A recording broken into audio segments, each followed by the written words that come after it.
Well. How you doing? Oh, Yeah. good. How you doing? Good. I'm good. That song's long. Such a long song.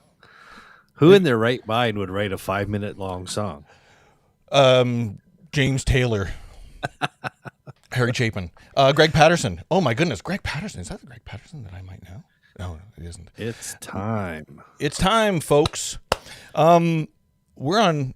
Not only are we on the Drum Geek channel, which, by the way, I'm PJ from Drum Geek. This guy is who? Sean from Drum Geek. from Drum Geek. From Drum Geek. We're waiting for the man of the hour, Aaron. He's running a little late. But Neither of us are Aaron. In case you're wondering, if He you has guys more are big, hair than us. if you're a big fan of Aaron, we're not him. We're not him. In case you're wondering, We don't, both we don't have enough hair. both of our drum talents, though, combined equal half of his. No offense to yourself. Yeah. I can count to 4. You can count to 4. That's it. I can count to 4. Well, maybe we should be doing some 13 and a half tunes. Oh, I love it. So we'll wait for Aaron to show up. In the meantime, if you're in chat, feel free to say hello. Tell us where you're from, what's going on. Have you ever had strawberries with pepper on it? Maybe that's something we should talk about. Strawberries with pepper, like cracked pepper. Yeah, the last Retrologist stream I did. Yeah. We have a good friend of ours who's a chef, and he was recommending the strawberries with a little bit of cracked pepper on top of it, and it's suspiciously good. Has anybody had that? I had a salad with strawberries in it, and I know I put pepper on it. Yeah, you see, it all goes together at some point. Probably inadvertently, I had a strawberry with pepper on it. Unintentionally, but I think if you extrapolate everything from the salad individually, at some point the combinations go well together. Much like drumming, I guess. Drumming, one hand, great. 2 hands, sure. 1 hand, 1 foot. All the combinations create rhythms that are equally cool. So we've established that salads can be broken down the same way drum beats can. Absolutely. Salad is like drumming. Okay. Why are we talking about strawberries? You showed up at the right time because we are known to banter a bit at the beginning while we're waiting for some people to show up. Aaron's going to show up, Chris. Don't worry. Aaron's going to be here in a minute. Aaron's running a little late. He might have I don't want to blow any type of surprise, but he might have something to tell us when he shows up. But he's running a couple minutes late. Mm-hmm.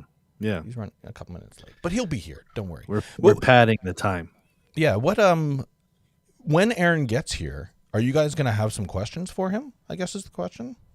Probably. The question is, are you going to have questions? What do we want to know? Hey, Chris, Mr. Chris Hunter, what do you want to know from Aaron when he shows up? Is there he wants to know where he is. Secret? Well, other than where he is. Sure. But what is it about Aaron? What is it about Aaron? I've certainly known him a long time. Well, not a long time. Maybe 8 years. 9 years? Yeah. And he is a super rad guy. Not only is he a good drummer, because we know that sometimes you can be a great drummer but be a jerk, and you can be a jerk and not be a drummer. Yeah. I guess combination exists. You can be a drummer and not like strawberries. Yeah, true. You can be a drummer and like strawberries. Yep. Yeah, you're right. So you've known Aaron for how long?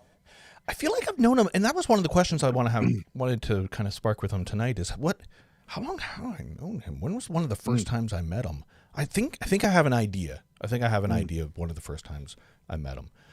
But yeah, I'm hoping he remembers, and if he doesn't, I won't be insulted. Totally. I don't know Aaron at all. Guy. Have you met Aaron at any drum festivals or anything? No. I think we've been at the same festival a couple of times, but we've never actually met. Oh, okay. Yeah.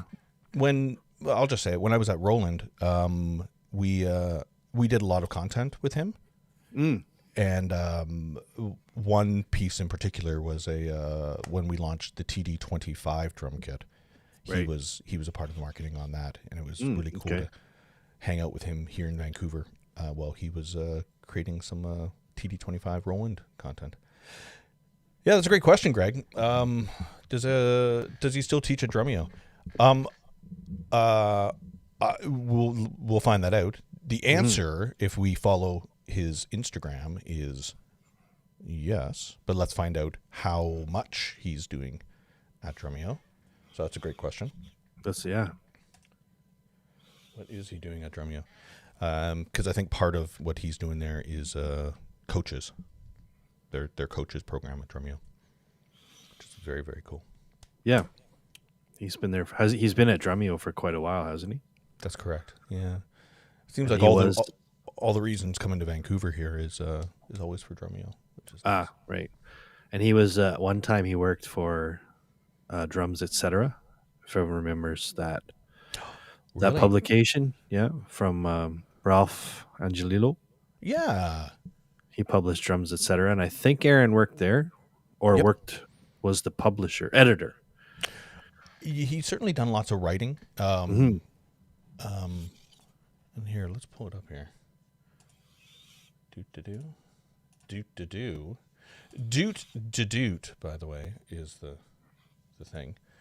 But here's Aaron's Instagram, because he was just doing.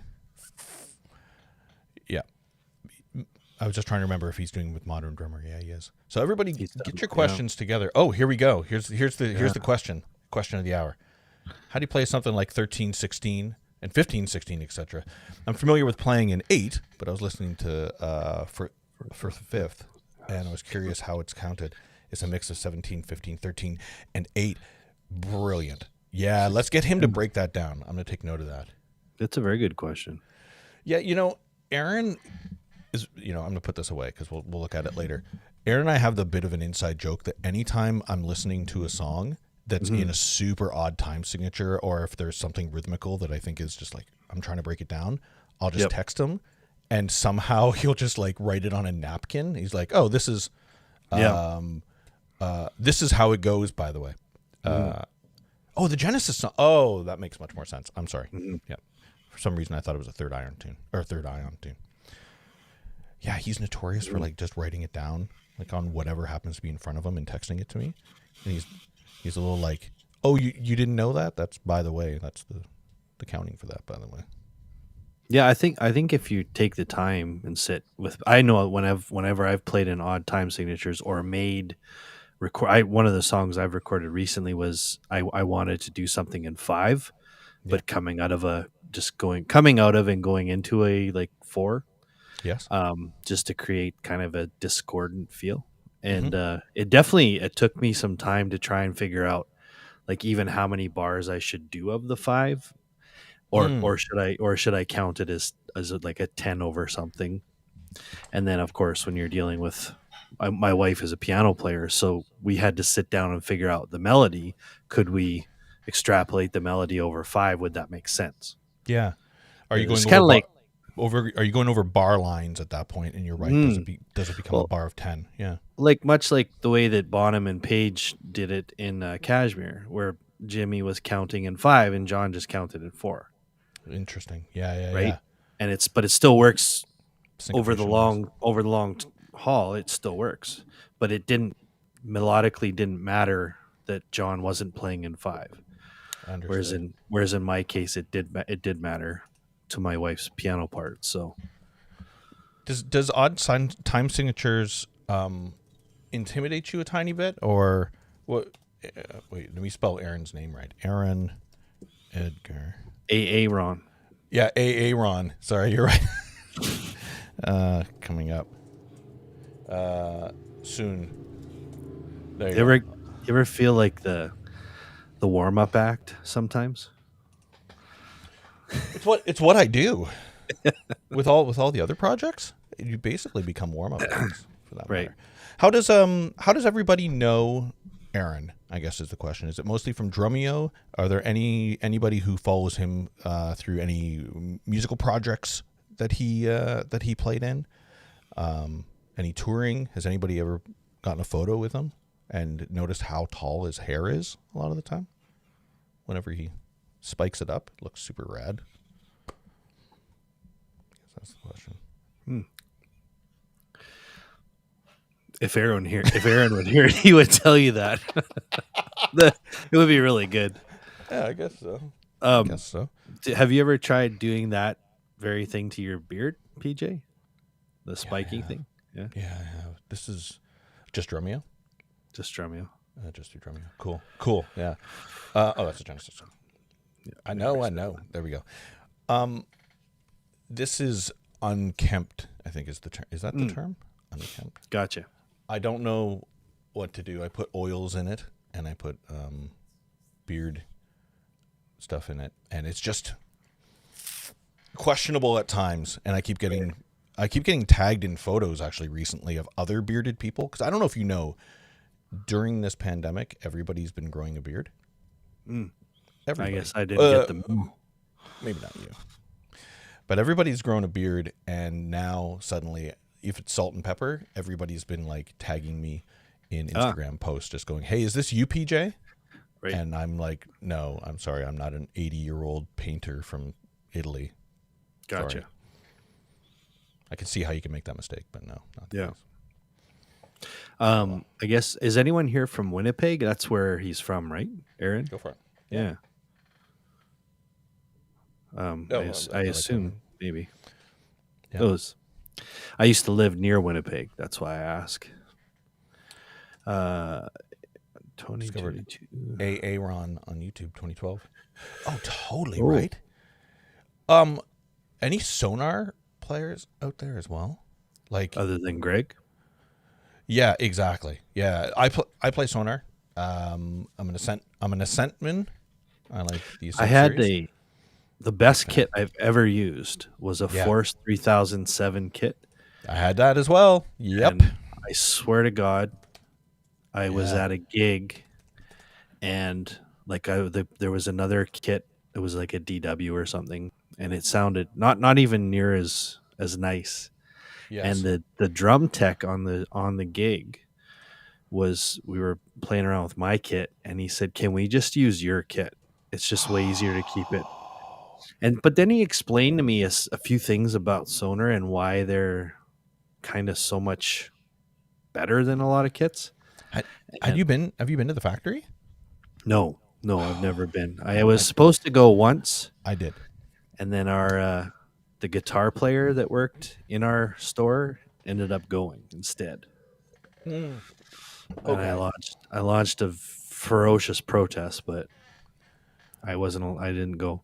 Oh, that's sad. But what the tech told me was that the thing about Sonar is that they while they do have factories for their more economical lines overseas in Asia, their entire engineering system, the machines and the engineers go to the factory where this factory is built in China, and they show the workers how they do things.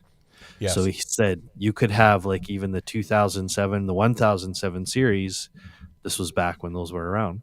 Yes. And they would be component wise probably more economical. They wouldn't be the SQ2 series, but the way they're machined and the way that they're put on, the way that they're dealt with is no different than the high-end series. Yes, absolutely. Yep. And that's why they're, in his opinion, and it's inspected as well, which is really cool. And we discovered exactly that even if they're made not in Germany, they are shipped to Germany. Yes. And they are inspected, boxed, repackaged, and then everything is shipped from there. Yeah. And very few companies do that. Very few companies do that, if any.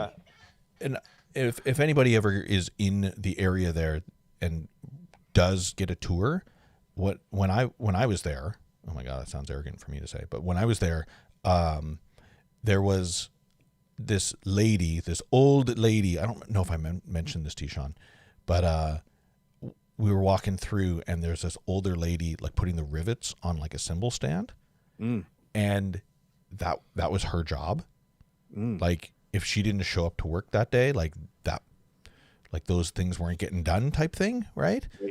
And it was really cool to see like the faces of not just like young sprite guy. Like, I'm working for a drum company. Look at me. I'm doing my thing. It's awesome. Yeah. It's like people that have been with the company for 50 years or been with the company for, an extended amount of time that are part of the family that play an integral role in the creation of those drums, right? Yeah, for sure. Aaron says he's home now, so he's that's great. He's heading down right now. There. He's almost here, folks. He's almost here. Yeah, the Sonar Factory was super, super fun. And that little town that it's in is treated very much like a mining community, kind of, with the utmost respect, you know what I mean? Like where everybody in that town has some association with the factory. And it's been there for like 100 years, hasn't it? No, it's been there for a long time. I don't know how long, but yeah. Wow. The production of Sonar drums in particular is very cool and very respected, for sure. And that's not like those aren't tours that you can get privately. Those are kind of done through the music retail program. I don't know if that's true. I think that if Oh, you really? happen to be swinging through that area and you'd like a bit of a tour, I They'll think do it. They'll do it. Yeah. Don't quote me on that, but it seemed pretty open that they've got two sections. They've got a bit of a museum where if you go to the factory, you can at least walk through and see the history of all the different drum kits that have been created over all the years. Yep. And then, yeah, I think that you absolutely can kind of negotiate, but you can talk about getting a tour. It's pretty cool. Yeah, it's in a small town. Let me get the. Yeah, it's actually really, really small. It's near the Black Forest, correct? That I can't quote you on. So Okay. It's in a.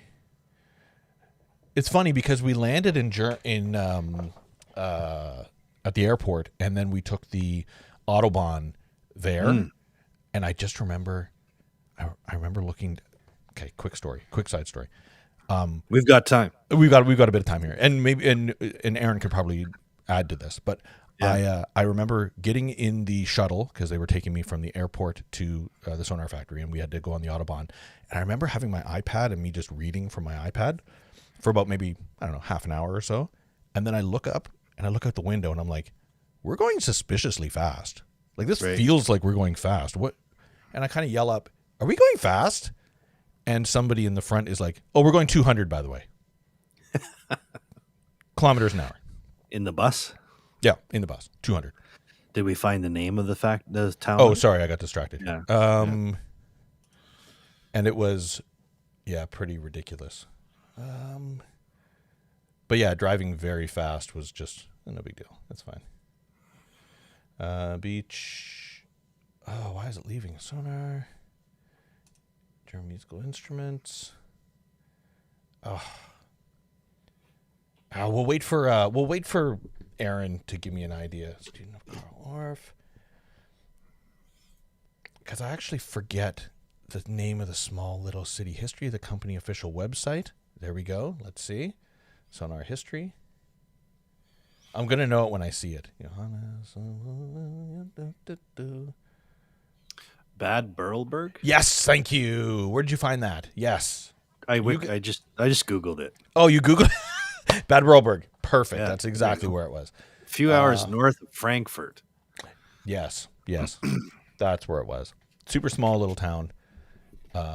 Stumbling distance to a couple local pubs and this Sonar factory in the middle of it. I heard the tour for the music retail people involved quite a bit of beer. Yep. Yeah, it was. Oh, the man of the man is here. Oh, yeah, he's getting his camera set up. He's being a cool guy. It's like Sabian's in Meductics. That's kind of the same sort of deal. It's a really small town. Small town vibe, and it's got kind of like the beer factories, or I say like the mining factories. Like everybody in the town has some type of relationship. Like generations have all worked there in one way or another. Yeah, to be a part of it. Yeah, but that was a really, really good experience, and it really stamped home my love of Sonar drums in particular, which is nice. Which is why you play them. Well, I'm not exclusive, but yeah, I do. But enjoy still, Sonar drums. They fed you beer, so you play their kits. Come on, face it. Well, just so you know, that's all you need to do to gain my loyalty is to buy me beer. and also pour it into my face. Yeah. That's all you need I've to do. proven that hundreds of times with you. You really have. Great. Okay, so everybody, thanks for hanging out. Aaron, you're familiar with Bad Berlberg, right? You're familiar with that place. Oh, maybe he is. That's how we do. How about this? Aaron, could you tell me if you've ever had strawberries with pepper on them? Strawberries with pepper? Not that I know of. I don't think so. No? No, man. It's pretty good. It's surprisingly good. What kind of pepper are you using? Like a hot pepper, or just like a little bit like of a tinge? I like it. It is going to be not the pepper sauce that you think. Like it could. Oh my god! Now you're blowing my mind. Like, are you thinking like chili flakes? Are you thinking like chili flakes type pepper? Well, I don't know. I mean, peppers range from like ghost peppers and crazy shit like that to like things that are a little bit more mild, just like a little bit of a tinge, you know. Let me clarify something. Just ground pepper. Okay. Just ground pepper. I was getting all exotic on top of this. No, I haven't had that. But now you got me all like Tabasco sauce on. Is that where you're going with this? Like, well, there's lots of cool things. There's lots of crazy hot sauces out there that you can get with like cool berries and shit. Like, yes, you could probably pair some really cool. Things definitely. with that. Yep, absolutely. Aaron, you're blowing my mind. Let's cut to the chase here. Are you in a position where you could kind of announce why you were a little late? Is it a big deal or not a big deal? That's not a big deal. I mean, I've been looking for a new car for the past couple of months, and I just found a sweet VW. It's like a 2010 Tiguan. Just buying a used thing, but like it's in this really dope purple. Kind of looks like that Love Custom snare up there. Yes. Yeah, it's great. Thing drove awesome. Pretty low kilometers on it, and it's like fairly reasonably priced. Yeah, I'm super happy with it. The purple is what got me. I'm a big purple man. As soon as I saw love it, I purple. was just like, that's the one. Man. Before we get too far, Aaron, I want you to meet Sean. Sean, hey, man. Nice to actually meet you. Yeah, you too. Sean's the main man of Drum Geek, formerly Black Page, and cool. Yeah. and he feels like he's rubbed shoulders with you at one point during some drum festival in one way or another. But we're notorious. You look for real that. familiar. Where would that have been? I mean, we've probably both been to just so many of those things. Well, I mean, I grew up in Brandon, so I mean, I've been to some events in Winnipeg, and then think probably through the Victoria Drum Fest would have been another time, but I don't recall exactly. Okay, yeah, I played that once in, I want to say 2015, somewhere around there. Yeah, I would have been there. I was there. I was in China in 2017, so yeah, that would have been probably another time. Yeah. Cool. Cross paths, yeah. We probably know a lot of drummers. Like we each probably know similar guys. So yeah, that's cool that you're from Brandon. Did you spend much time in Winnipeg? Yeah. I studied with Mitch in Winnipeg, and I knew sick. Chris. I knew Suds really well, and Nice. I studied with Tim for a little while. Cool. And who else? You're saying all these first names that nobody in chat. Everybody's like, "Oh, classic Tim." Yeah, Winnipeg people know exactly. Oh yeah. Oh, Mitch and Tim. Oh my goodness, I remember those guys. Yeah, the one Tim. You know. Exactly. Yeah. Is that what it feels like? And like, this is my ignorance, is that I'm not familiar enough with Brandon or Winnipeg. But is there like one PJ? Is there one AA Ron? Is there one Cian? What's the deal here? It's not that small. I mean, it's like probably like 750,000 or something like that in Winnipeg. So I mean, it's a city, but like it's small enough that it kind of feels like a small town. If you're talking about like drummers that are actually like someone in the scene, yeah, we could probably get down to a first name basis. Yeah. Oh, see, that's what I was kind of curious about. Sorry to take a sidestep here. Is that being from Winnipeg, and I hope nobody's, including you, obviously going to take offense to that, is that it's not, I feel like it's not like major city like Toronto or Vancouver or California, LA or something like that. But you've really put yourself out there digitally. You make yourself available digitally. How do you put yourself out for in-person gigs? Like, you're ready to travel. What's your challenges on that? Well, I mean, here's the thing. Like, I mean, you're right. Winnipeg isn't like that level of big city. But one thing that's cool about Winnipeg is that it's got like a pretty vibrant music scene. Like there's tons of people that play, and there's tons of people that are like really excellent at what they do. So there is like a vibrant live scene. Like you can go out and be a professional gigging musician. I shouldn't say easily. That's obviously not the right word, because there's, you know, lots of things you got to accomplish to sort of get that happening. But there's a lot of us that play professionally here.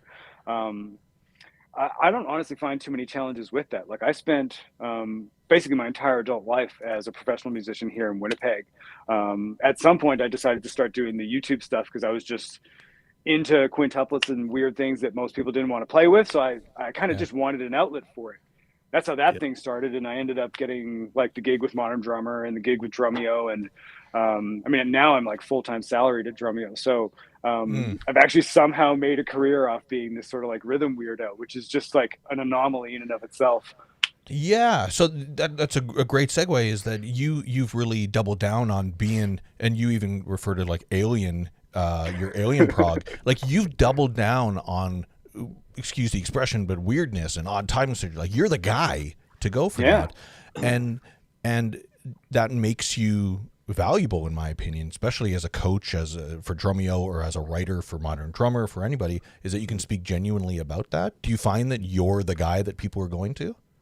Yeah, I mean, it's actually kind of interesting. I was just talking to my buddy that I was driving out to check the car with. We had a very similar conversation where when I was starting to explore that stuff online, there kind of wasn't really, I shouldn't say anybody, but there was very few people doing that kind of stuff. So it actually just kind of was like a right place, right time for me, just, you know, going on this exploration of this kind of weird stuff I found fascinating. That kind of made me the guy. Like when you're sort of like, again, I don't want to say I'm the first person to do this stuff. It couldn't be further from the truth, but like one of the first ones to really kind of do it online and just go wholeheartedly with it. That was the basis of me being able to get these opportunities. Do you find, sorry, Sean, I'm steamrolling. If you got questions, jump in. But do you find, Aaron, that Prog, quote unquote, over all these years has progressed to the point where it is kind of weird? And let me give you a small example. J6 Studios asked before you showed up this question: how do you play something like 13, 16, 15, 16? I'm familiar with playing an 8, but I was listening to Fifth. I was curious how it's counted. It's a mix of 17, 15, 13, and 8. So the fact that we're even having that discussion, which by the way you can answer if you want, but the fact that we're even having that discussion from the early days of Prog is super different. Like the definition of Prog has changed so much. How do you feel about that? Well, I feel like Prog at its heart is kind of, at least this is how I feel about it, it's sort of music where there kind of aren't rules. Like obviously there's rules that we play by as musicians when we play with each other, but Prog is kind of like where you can bend these rules and play with things that are stylistically taboo. So I don't know, I think in the spirit of Prog, this is just kind of like where it goes. And I mean, playing in like odd time signatures like that is far from new. Like we've had bands like, I mean, even Rush back in the 70s were doing it. So, I mean, that's been kind of pioneered for a long time. Like things obviously have progressed. There's been strides that have gone on both melodically and rhythmically with how kind of Prog is now, at least in a popular sense. But yeah, I kind of think I rambled a little bit off topic on there, but that's sort of like where my head's at with it. No, I think you were right on topic, as a matter of fact, because Rush, the way that Rush did Prog, or the way that Genesis did Prog, or the way that Third Ion does Prog are very, very different. And I just want a little bit of education maybe on my end, is that back in the day, Metallica was metal, and now it's super tame. That's just, it feels like it's just rock. You know? Totally. And so when does the definition of like Prog back in the day suddenly become something a little different than what Prog is now, the definition, you know? Yeah. Well, I'm not quite sure how we would change the definition. Again, I feel like the spirit of what is Prog hasn't changed, but it's like what we're doing with it has evolved. Like back when Rush was doing what Rush did, it was groundbreaking. It was new. People weren't really listening to music like that. And again, this isn't to say that they were the first people to play with time signatures like that. Like look back at classical music. Like for sure, those kind of compositions take 5 have been enough. Totally. Right? Yeah. Like, yeah, lots of crazy stuff had been going on, but it just became, people were getting a little bit more used to it. And as that happens and it becomes normalized for the next generation, they're like, how do I push this? How do I make it different? How do we make it crazier? Not that being crazier is the goal, but when you're appreciating music on a sense of it being, I like to think about it as like rhythmically adventurous. Good. You don't want to keep doing the things that have been done. You're like, okay, how do I adventure further? Like, that's why I got into quintuplets. That's why I was like, okay, this stuff, I don't really hear it anywhere, but I'm fascinated by it. So, well, I guess I better just start figuring out how to do it. Yeah. But And that's I would why say, Third Ion uses it a lot, you know? Right. I would interject too that Portnoy made the distinction. He doesn't see metal and prog as the same genre. Like there's metal and there's prog, but there's also prog metal. Yeah. So Right, it's not exclusive just to metal. And in fact, I think, like Aaron said, in a lot of genres, progressive music was around. I mean, jazz was progressive in many ways. A lot of jazz genres were very progressive, and in fact, Absolutely. almost to a state of riot. I think it was, I forget, it was the Rites of Spring actually did cause a riot back in the 1700s. Sure. Again, because of this Yeah. discordant chords, and it was not cool.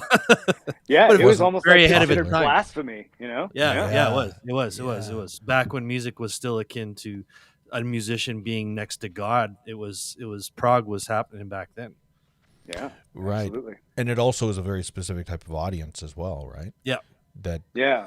and I'll say this lightly, but I went to a Dream Theater concert, for example. I went to a Dream Theater show, and I just remember, like, well, okay, let me give you two examples. I went to like a Matchbox 20 show. It was good, by the way, but please don't judge me on that. Anyways, I went to a Matchbox 20 show. It was great. They're good at what they do. It was like early 2000s, but I went, and afterwards, everybody's like, "Oh, that was some good music. Good job. It was awesome." And then you go to your car and you're singing Matchbox 20 tunes. Cool. But I found that during the intermission at a Dream Theater concert, everybody goes outside with their beer and they're like, "Did you see Petrucci like totally screw up that bar 13 of? Oh my god, it's horrendous. Oh my god, Mangini. I don't know if he was a good fit for this band. It's terrible.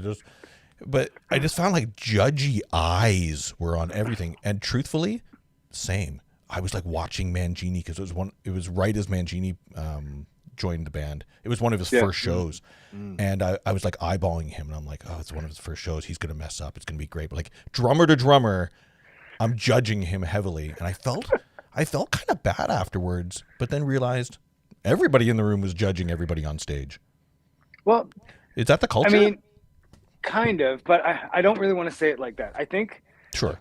music like this, any sort of music that takes things out of what would be like a popular context, like Matchbox 20 is a great example where you don't need to be any sort of musician to appreciate it. And you don't necessarily need to for like prog music and that kind of stuff, but like the casual listener isn't going to get thrown off by anything. There's nothing that's so unexpected it's going to make them feel uncomfortable, which is one of the things that prog typically does. Like if you're coming from a listening style that's a little bit more on the basic, and you run something where all of a sudden every once in a while they throw in a bar of 17, 16, you're like, what the fuck just happened? It's just like, it feels like the floor just kind of fell out from underneath me, and it makes people uncomfortable. So this kind of messes with our brains in ways that makes people feel uncomfortable. And when you're a musician and you feel some sort of way about your level of play, when you're confronted with this, even if you're seeing a band that you like, there is that sort of level of just like, oh, what are they doing? That's crazy. I don't understand it. Or like, there'll be some sort of, I don't know the right words for it, but you'll feel some sort of way about it. And a lot of people turn that into like, I mean, we see musicians that go see other musicians and they're in the back of the place like this, right? Yep.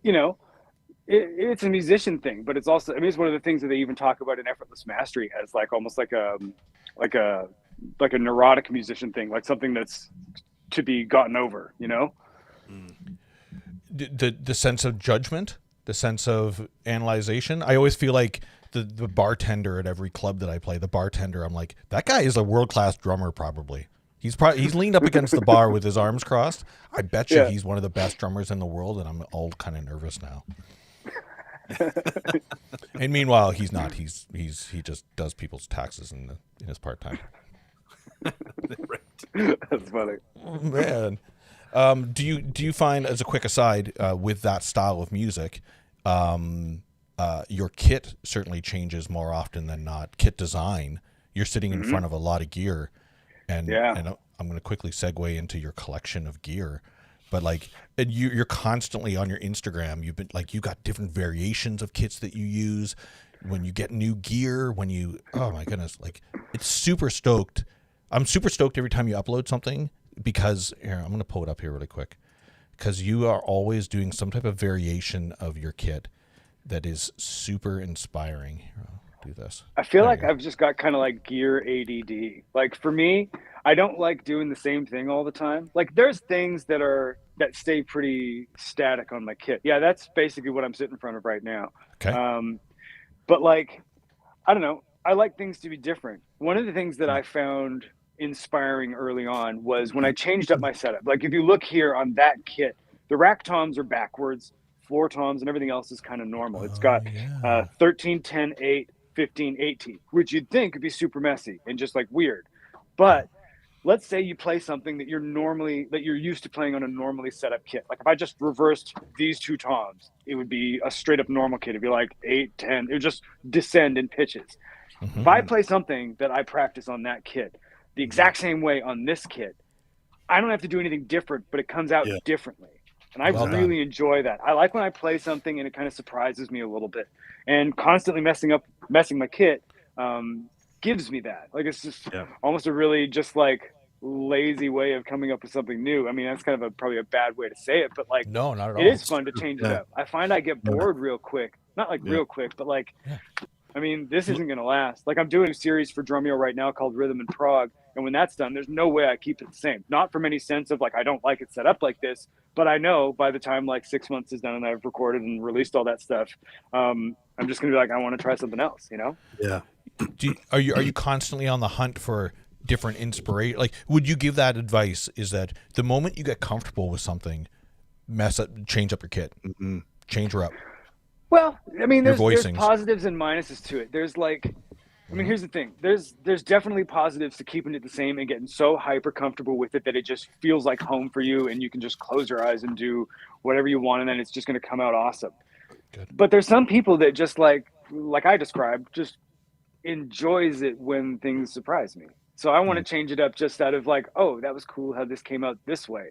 Like I had never set up my rack toms backwards until maybe 4 weeks ago or whenever I posted that picture.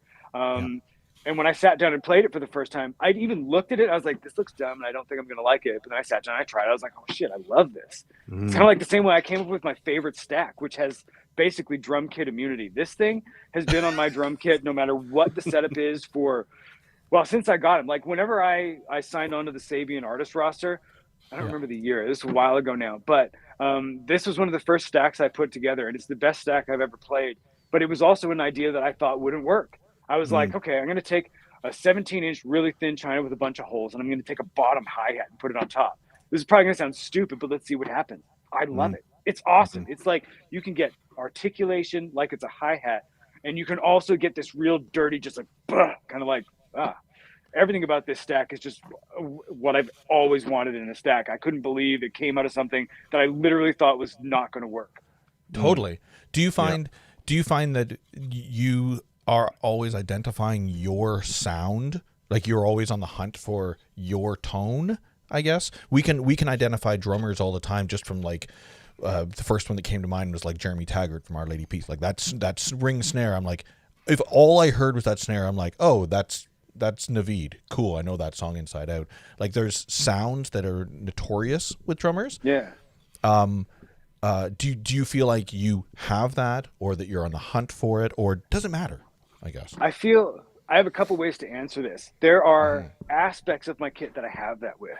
In fact, these toms, I rarely change these toms out because I just love how they sound. This is my beach heavy Sonar SQ2 kit.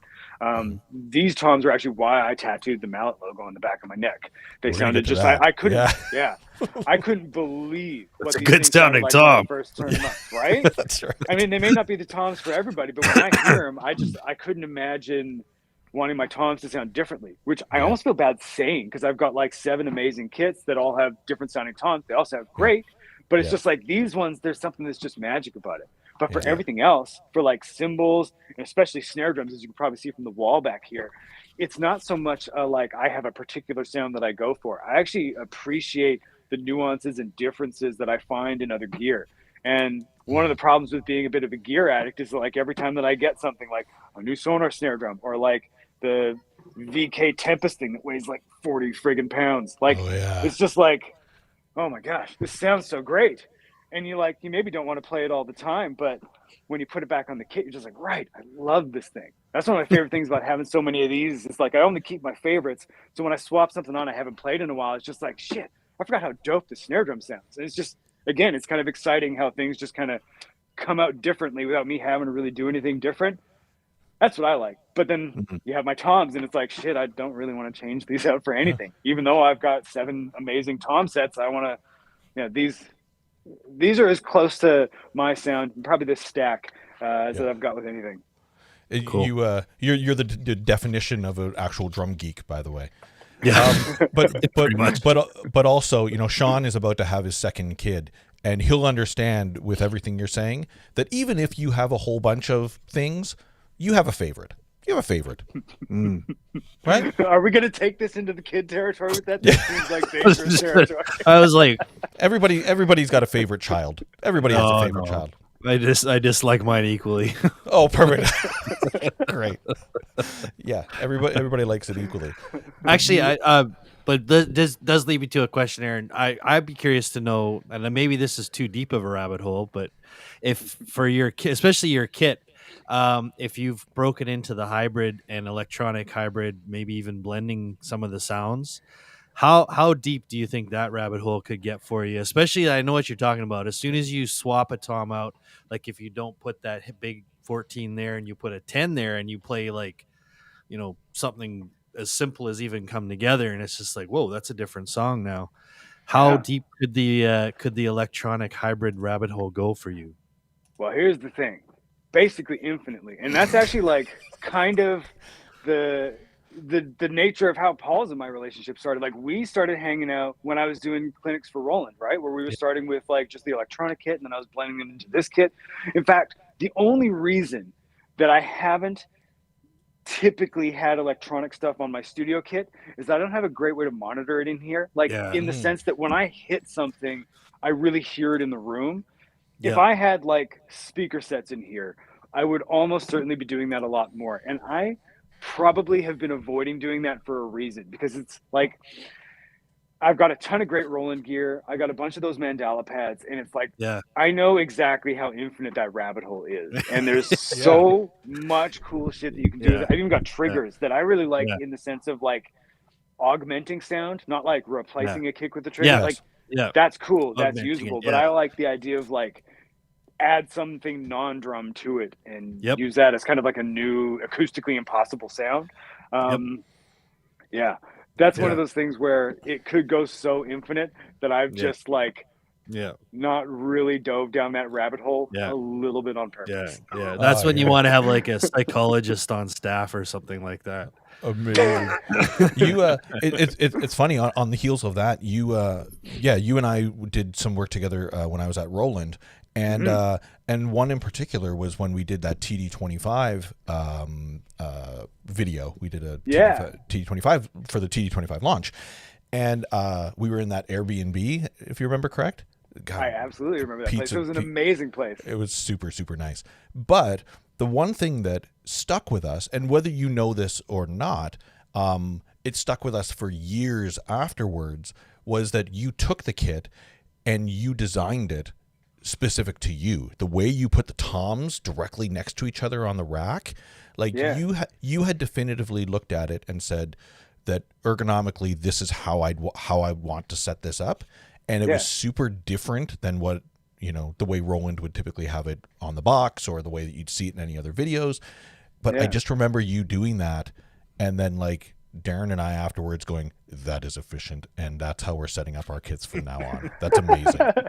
That's actually amazing. Super, right? And spoiler alert, anytime I was in any stores and setting up that kit, I would set it up generally like that. It kind of became a setup. Totally, right? That's awesome.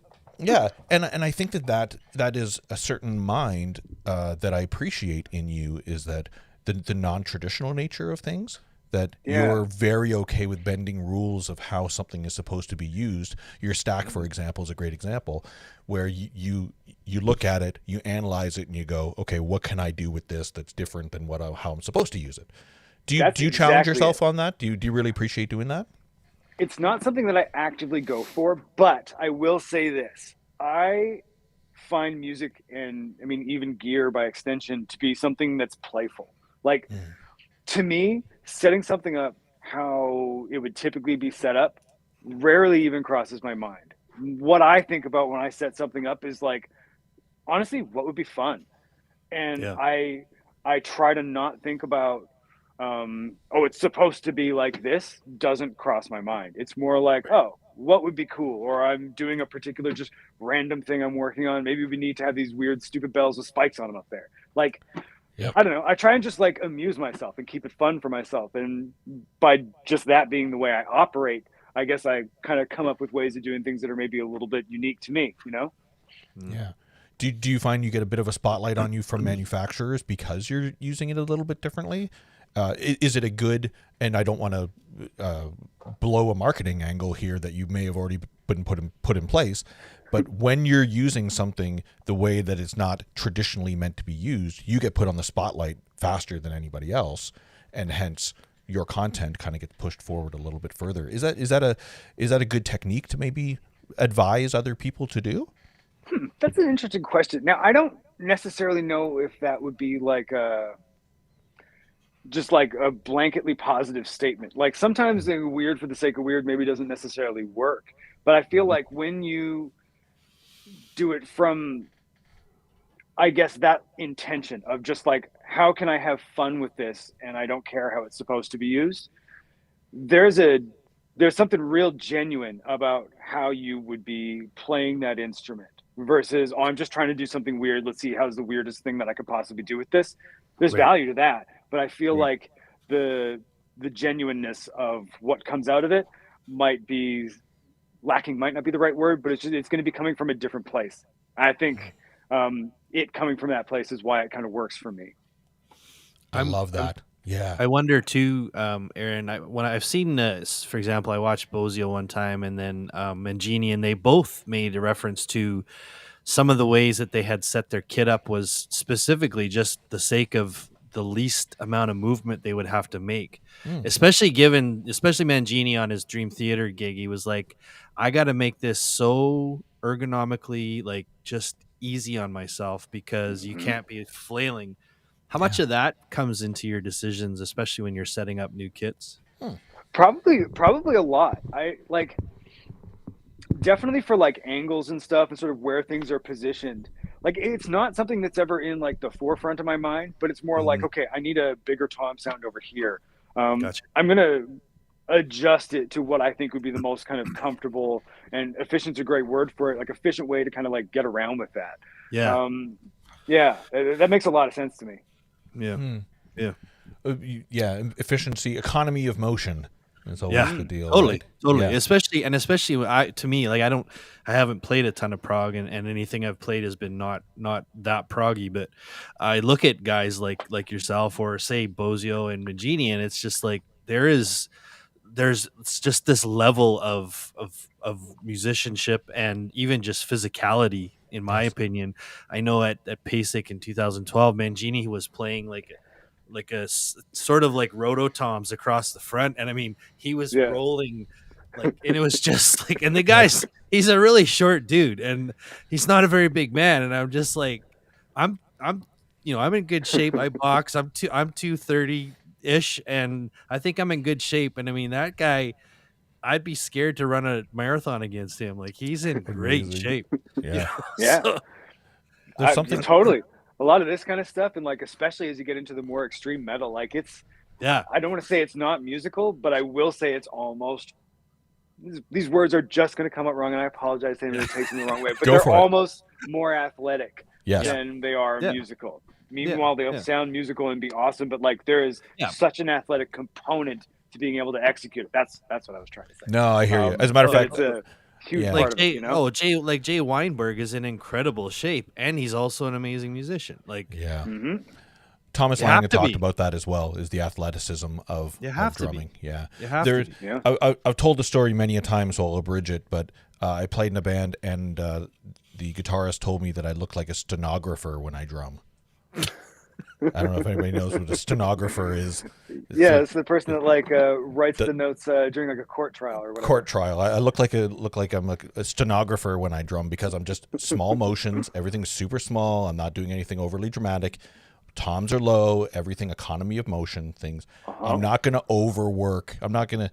And he urged me, and Sean, you've heard this. He urged me to look up air drumming, and when you start getting big, that's what the audience wants. The audience wants that type of showmanship. They want to be able to connect. You want to be able to connect with the back of the room, as opposed to like, is that drummer even moving? I don't even think that he's moving at all. That's obviously backing track drums, but being able to move and put the cymbals up higher.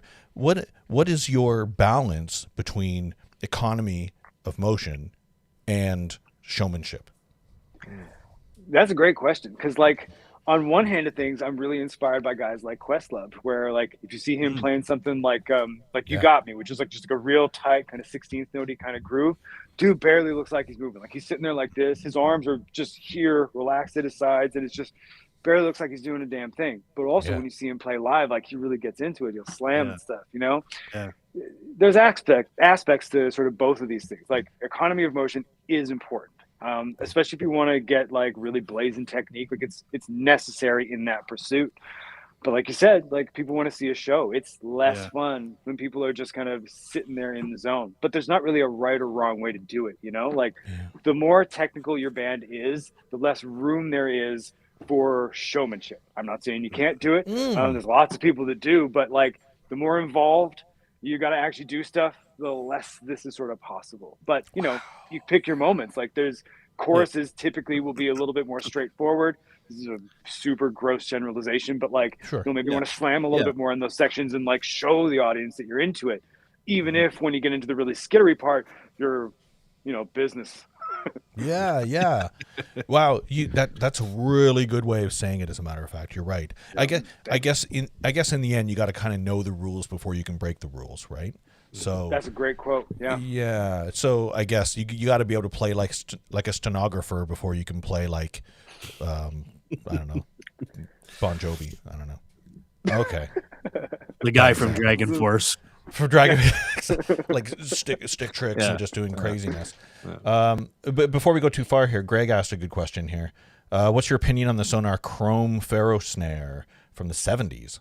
Personally, it's the best snare I've ever owned. You got one? Yeah, I got 4 of those things. I Yikers. love those drums. Yeah. Well, go grab one, pull it out. Let's see it. I don't know what we're talking about here. Do you need a card catalog for your library of snares? Jeez. Actually, I got a close one right here. This is a 14 by 6.5 one of those. Yes. Yeah, these things, the ferromanganese steel, there's something real special about that material. Like, there's something in the coating that made it so it was like not particularly environmentally friendly. So they stopped making those drums. But I find that like it's a steel drum, but it's got like a real healthy hint of aluminum in there. And if you've played an aluminum drum, they're dry, they're poppy, they're almost a little bit woody for a metal drum. So you get this real sweet pop with like the aggression and projection that a steel drum has. It's a really excellent sound. That particular drum, I found it along a McQuaid for super cheap. Somebody had traded it in. And yeah, I've stumbled across a couple of those. Like that's a 6.5 by 14. I got a 5 3/4 by 14 above it, but I've also got the same shell in 14 by 4 1/4 in the designer series. And I've also got the Hulkin 80s 14 by 8 with 12 lugs and the hella hoops and the ridiculous like parallel throw off and stuff. Those ferromanganese drums, they are something special. Anybody that's listening, if you don't have one of those and you're able to find one for reasonable, again, these sort of phonic looking ones, they're typically not super expensive. The designer and signature ones, you're looking at like easily over $1,000 a piece, but you can't go wrong. They sound unbelievable. So, it's a good purchase Greg has. Great, Yeah. good choice he's got going on. Absolutely. The dude saying that's the best drum he's ever played, I believe it, man. That thing is killer. Well, Greg, if you're looking to get rid of it, Aaron will buy it from you because add to his collection more than likely. But you can add a couple bucks to it. I don't have 100%. Yeah, hit me up. And if you're making suggestions, Aaron, for guys that are looking for that snare, what is your head choice for those any of them actually? Ooh, that's tough. On that drum, actually, the one that I've got here, what do I have? Looks like I've actually changed that recently. That's a Power Center reverse dot, which isn't normally one of my go-to heads, but I think it's the head that actually was on it when I got it. And I'm actually a big fan of, like, when you buy a used drum, to not immediately change the heads unless they're like super wrecked. Right. Yeah. But I find a lot of the time there's like some mojo in there, even if it doesn't necessarily sound good by a traditional standard. You're gonna kind of get like a hint of what somebody else loved about that drum. And I don't know. I always find there's something kind of special in there, and I kind of like usually let the drum live like that for a while. And sometimes it just takes on that character, and that becomes how I love that drum too. So I do not have heads that I'm like, I use this head on everything. It's kind of like my million flavors of snare drums. I change it up. In fact, I've got an HD dry on this this Tempest that I got sitting in front of me. I've literally never tried that head on another drum, but it sounds awesome on this thing. I like to try and random shit. Like I said, if something surprises me, usually that's something I enjoy. For sure. How much of it? I'm so glad you're mentioning this. How much of sorry, there's so much to digest there because you said some really cool things about getting a used snare and hearing why somebody did love it. That's awesome. That's really cool. And then secondary to that, at what point and what is your process in putting on new heads? Do you get inspired by putting on a specific head because you're like, this might be a good idea, and then do you just beer, snare, hockey game, just start playing with different things? What is your approach to figuring out what is the best solution for that snare for the tone that you imagine it having? And then when do you pull your chute and go, nah, that's not at all the way it's going to work, so start over? Okay. Well, first and foremost, typically I will start, like if I'm changing a drum head and I don't want to put on the thing that was on it before, I'll typically go with an Evans G1. That's one of my kind of just sort of go-tos as like, I like to start with that head because you really get a feel for what the drum actually sounds like. I like the G1 in the same way that I like a Remo Ambassador, except on the G1, there's a slightly drier middle point. So I find it sounds a little bit better for kind of like how I typically like things, but I get a real clear idea of what that drum is.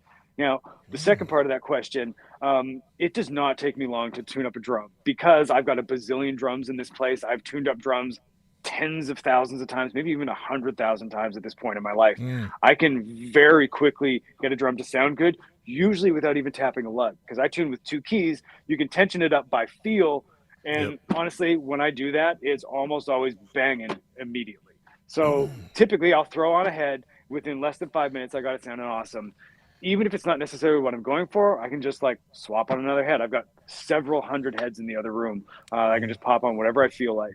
But that just comes from years of having way too many drums and just like drumming being the only thing that I've done forever. It's just, you get a feel for it. You can kind of like intuitively know what you're going to want in this drum before you even really try it. And like I said, you can tune it up by feel after having done it tens of thousands of times, and know that it's like, typically it's just going to sound great right away.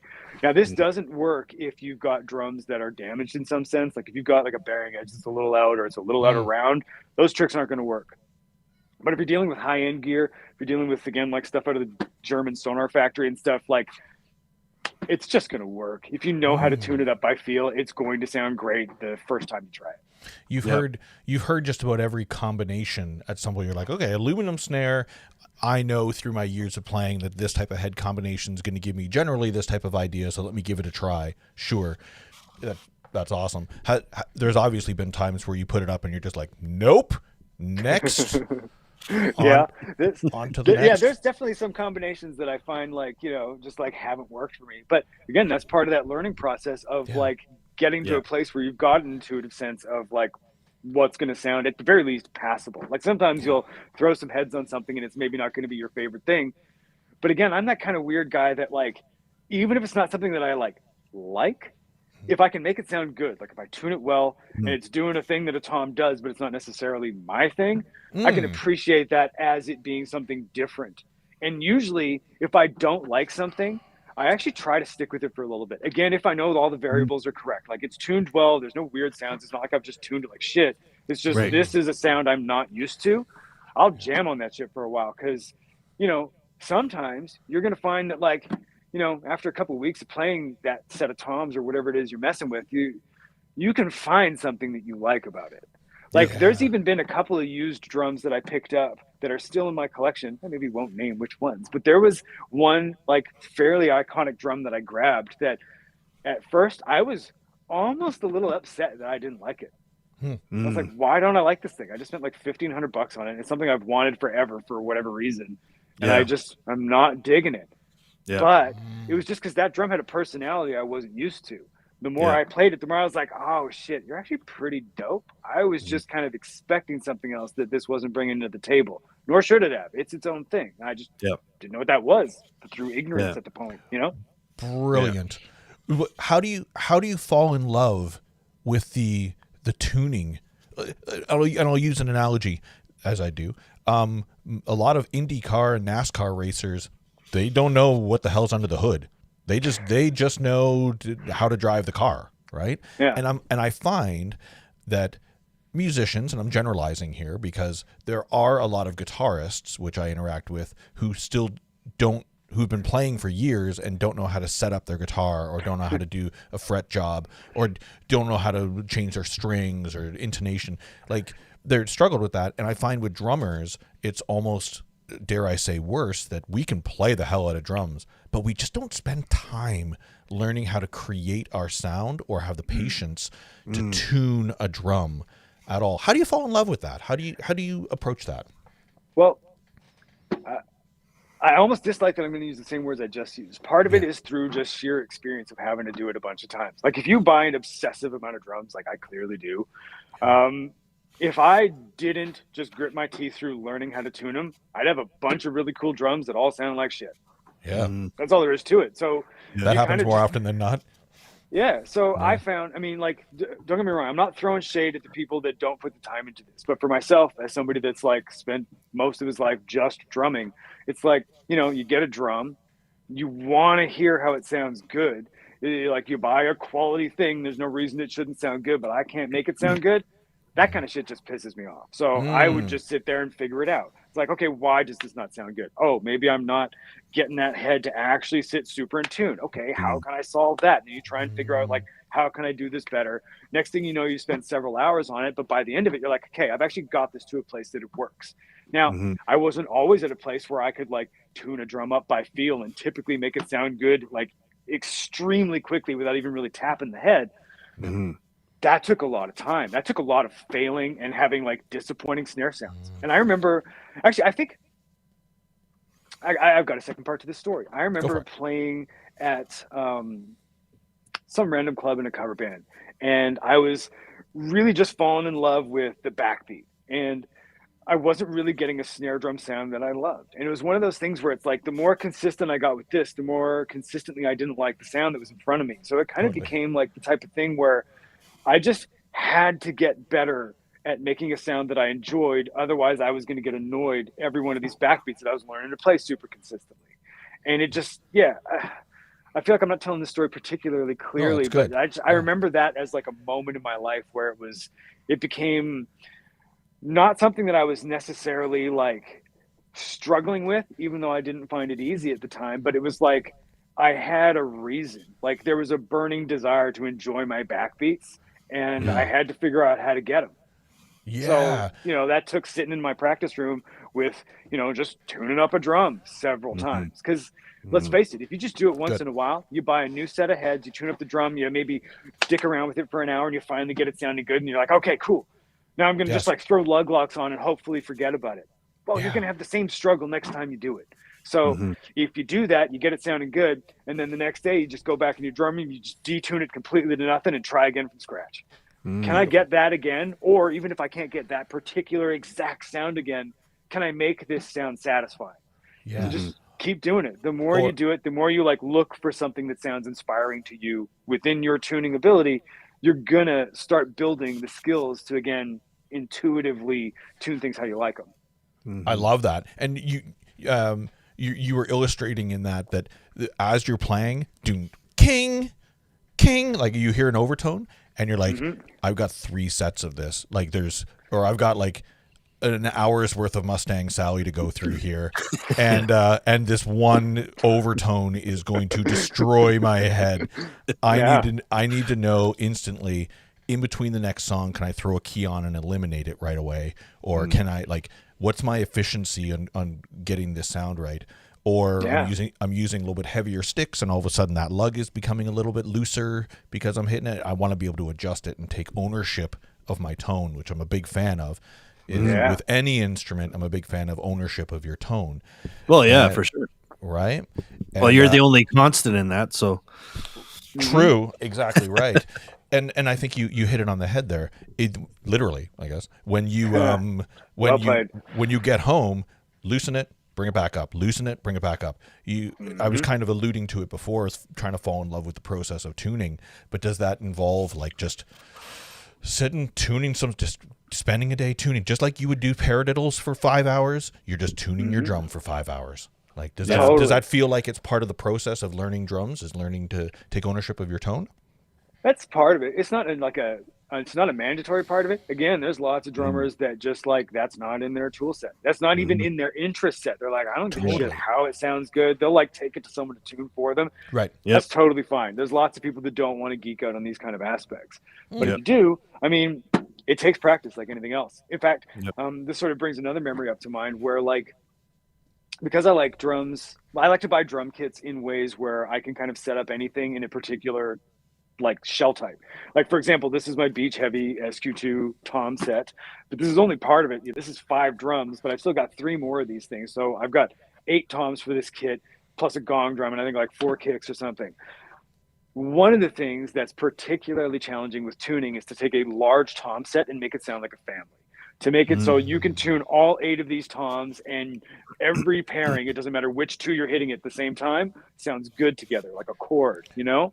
Yeah. That's one of those things where it is challenging. There has definitely been days in my life where I have spent damn near all day trying to tune up a tom set. It takes you forever. By the end of it, you feel like you got it. You go back and play it the next day, like, I don't really got it. So you got to get back at it.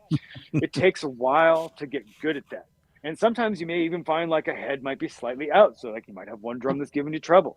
Like, it's tough. But like overcoming those challenges, the only way to do it is to sink in, to keep trying. It's like, okay, everything sounds great, except this 13 sounds like shit when I play it with these 2 drums. Well, that's not going to fly because I like playing flams all over the goddamn place. So then you got to figure out, okay, how am I going to compromise this? How can I make this 13 sound good? And maybe I have to literally retune everything else to match to that because it's sort of the odd man out. That can be frustrating if you've got the rest of them already sounding great. Like, you almost have to compromise, and you have to sort of learn how you can make it sound like a family. Otherwise, it's just going to sound gross with certain things that you do. I love that. I brought this up here on the heels of that. Aaron obviously doesn't need tuning devices, but what is your opinion of somebody who does not have the skill that you've got in regards to it, wants to get into it, maybe understand the tuning process? Do the tools help you understand the process, or do you find the tools mitigate the process and just it just does the job for you? I've got a couple of views on this. Now, go for it. This is coming from a place where I have never actually used those tools. So I may be saying this out of sheer ignorance. They may be different than how I'm describing it, but how I understand them is that they will pretty much ballpark it. Typically, those tuning tools are based off tension. Now, if you're using something where maybe your bearing edge is slightly out on one of your drums, kind of an extreme example, but like tension isn't going to make that drum sound good. Like tensioning it where like you've got it to a particular value that they got a different drum to. I want this drum to sound kind of like that. Let's try it. It's going to get you to a place where, you've got equal tension on your head, but that doesn't necessarily translate to it sounding good.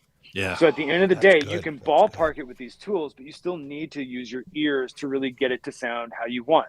Now, again, this is provided you've got that level of geek in you where you really want to go after a sound that you find pleasing. A lot of people are just like totally cool with a drum just sounding like a drum. I mean, let's face it, I could detune this snare drum and it would still sound like a fucking snare drum, and it would probably sound good, especially after you put it through a studio and process it. Yes. It just would. Yeah. But it could maybe sound a little bit better if I took the time and actually used my ears and tried to make it sound good. For me, I always thought it was important to be able to hear it, to be able to actually like hit the drum and understand, okay, like, why don't I like these overtones and how can I change that? How does adjusting this lug affect all the rest of them, which can be super maddening when you're first learning this stuff, because it does. You turn one of these lugs and it's not like you're just affecting this sixth of the drum, you're affecting all of it in some ways. So it's, it can be real challenging. I understand why people want tools to help with this.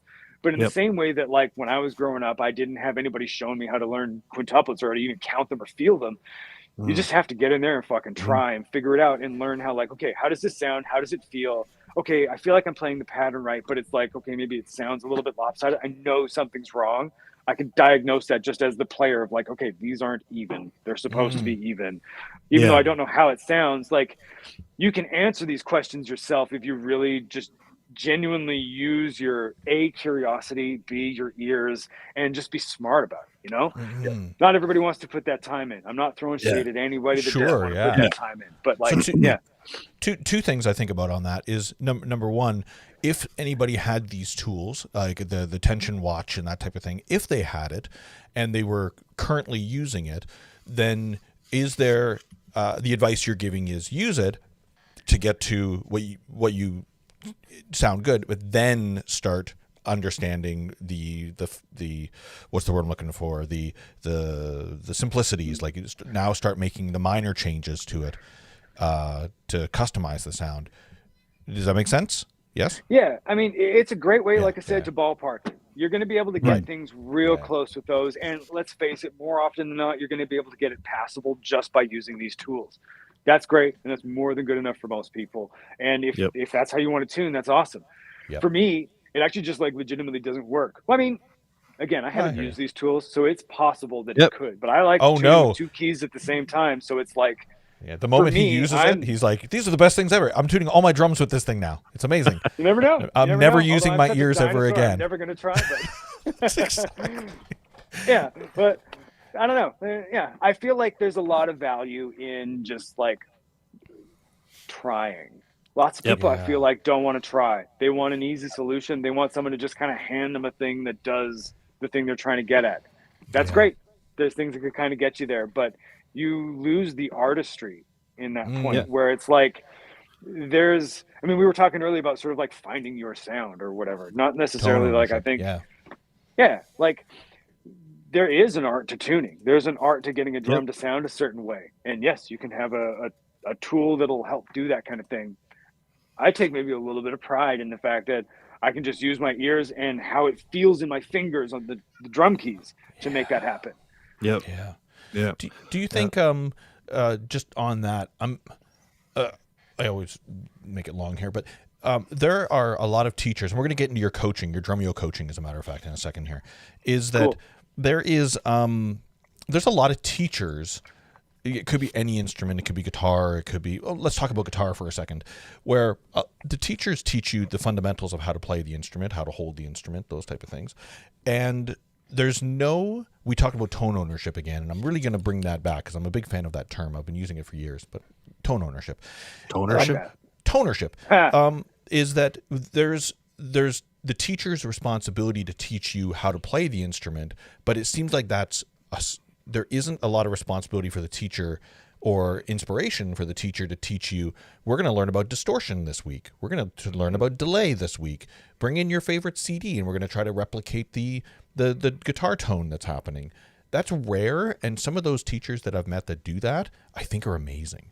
They're teaching the entire stages like a Jedi, where like to become a Jedi, you need to not only learn the Force, but you also need to assemble your lightsaber. You need to go on the quest to find the kyber crystal. You need to go through the entire process to understand what it takes to be a Jedi, instead of just learning sword play. Cool, you can learn how to use a sword. Cool, you're a Jedi. No, it's so much deeper than that. And I always imagine that teachers have I don't want to say obligation, but I do feel like teachers are in a position where they can inspire you to not only play the instrument, but create tones and sounds and understand the entire fundamentals of what that instrument can do. Do you? Yeah. I feel like you're the type of person that inspires people to do that within your lessons. Am I right? Well, I'm glad that you feel that way, and I appreciate it. I think there are just different types of teachers. There's different types of approaches, and on top of that, there's multifaceted layers to mastering any instrument and how you can express yourself on it. The fundamentals, the building blocks, the theory in the sense of like learning how subdivisions work, learning how to actually like, play your rudiments and play, in different time signatures. Those are sort of like building blocks. They're part of the language of music, but they're not necessarily anything to do with the creativity of it. They're learning how to put something together with the actual pieces. But where I find I don't want to even put this on teachers. I think this is one of those things where like some people are maybe predisposed to wanting to explore things on their own. Like there are some people where the discovering something is what kind of drives them. I feel like I'm one of those people where finding something new or like learning how to do something different with it, or even just being like, okay, let's take this idea that I've been working on and see what happens when I fuck with this variable. And what does that do? What does it sound like? How does it feel? Yeah. That's a different type of practicing and learning that's maybe a little bit more difficult to articulate as a teacher or to like put into your lessons.